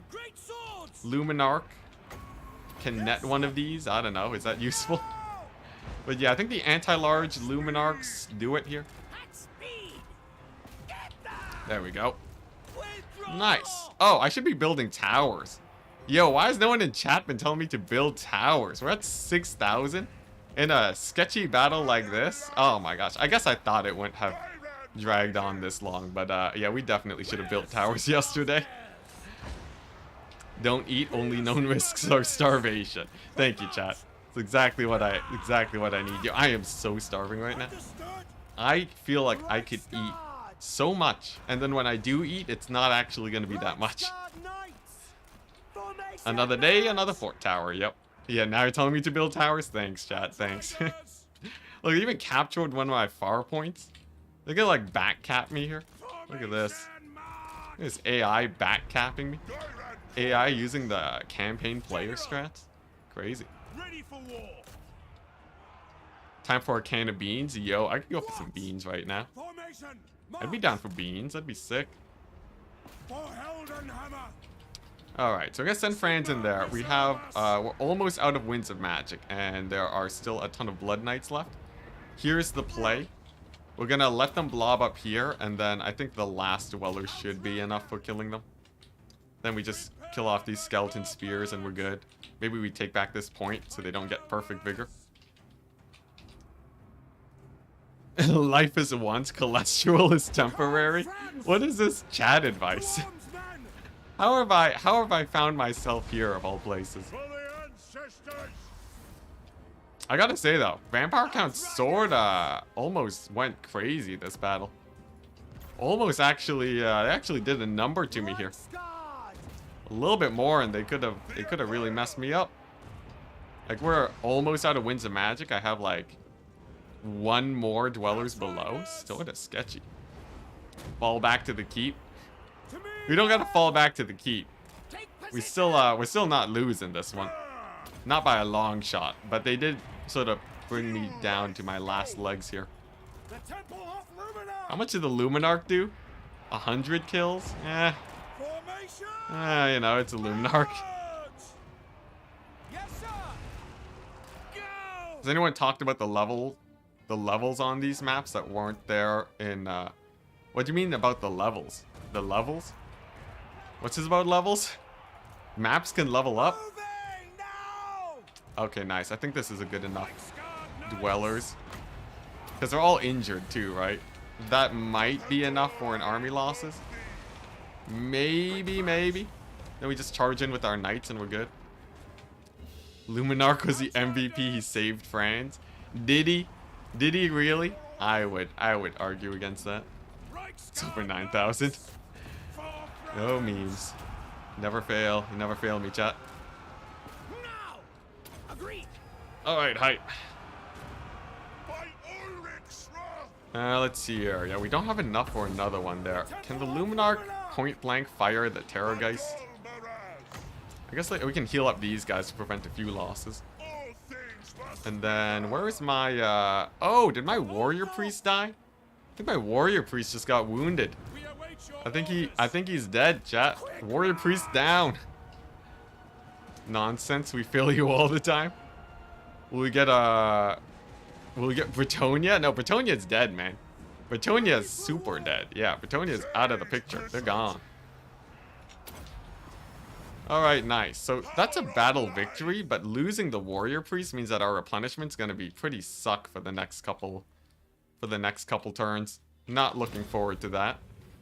At least we get 1,000,000 gold off of this battle, though. Right? This should be at least 10,000. Had too many eggs. Fourth quarter Vargulfs. Yeah, the fourth quarter Vargulfs did a lot of damage. There we go. Heroic victory. Nice. How many did we kill there? We only lost 600. But we lost the Warrior Priest. Sad times. And Kemmler's probably going to attack me again, too. Ogre Cuisine Mukbang. Yeah, I could go for it. No, I'm not gonna eat on stream. I'm not gonna eat like loads. At least that's not gonna be the focus. I have eaten on stream before. Luddy time, yeah. Let me just, oh wow, look at that. Actually 10,800, hype. And attacked again. Yep, alright, well. Oh wow, that's actually quite a bit. It's quite a bit. At least we have the Empire Captain. Alright, chat. We're gonna call it for today. First things first, I gotta do an exhausted Luddy. There we go. Alright, this is how I believe it works, alright? Can you zoom out enough with this? It's something like this, alright? So, I'm doing it with my right hand because I'm tired and I can't be bothered. I think it's like, yeah, you cross the chest and then you like hit your legs here every time, right? So it's like, Jeez. It's like, you do like this, right? This. It's like a lot. It's like a lot of effort. Anyways, I'm super hungry right now. I can't top it off that much, but it's a pretty hype move. It's a pretty hype move. If you like master it and you like actually get the arm swings down, it's like pretty great. Anyways, someone Twitch clipped this. Yo, I wish I could do better though. If I wasn't so hungry. If I wasn't so hungry, I could have done way better. Holy crap, he gets it. Yeah, I legit, I did a bit of practicing.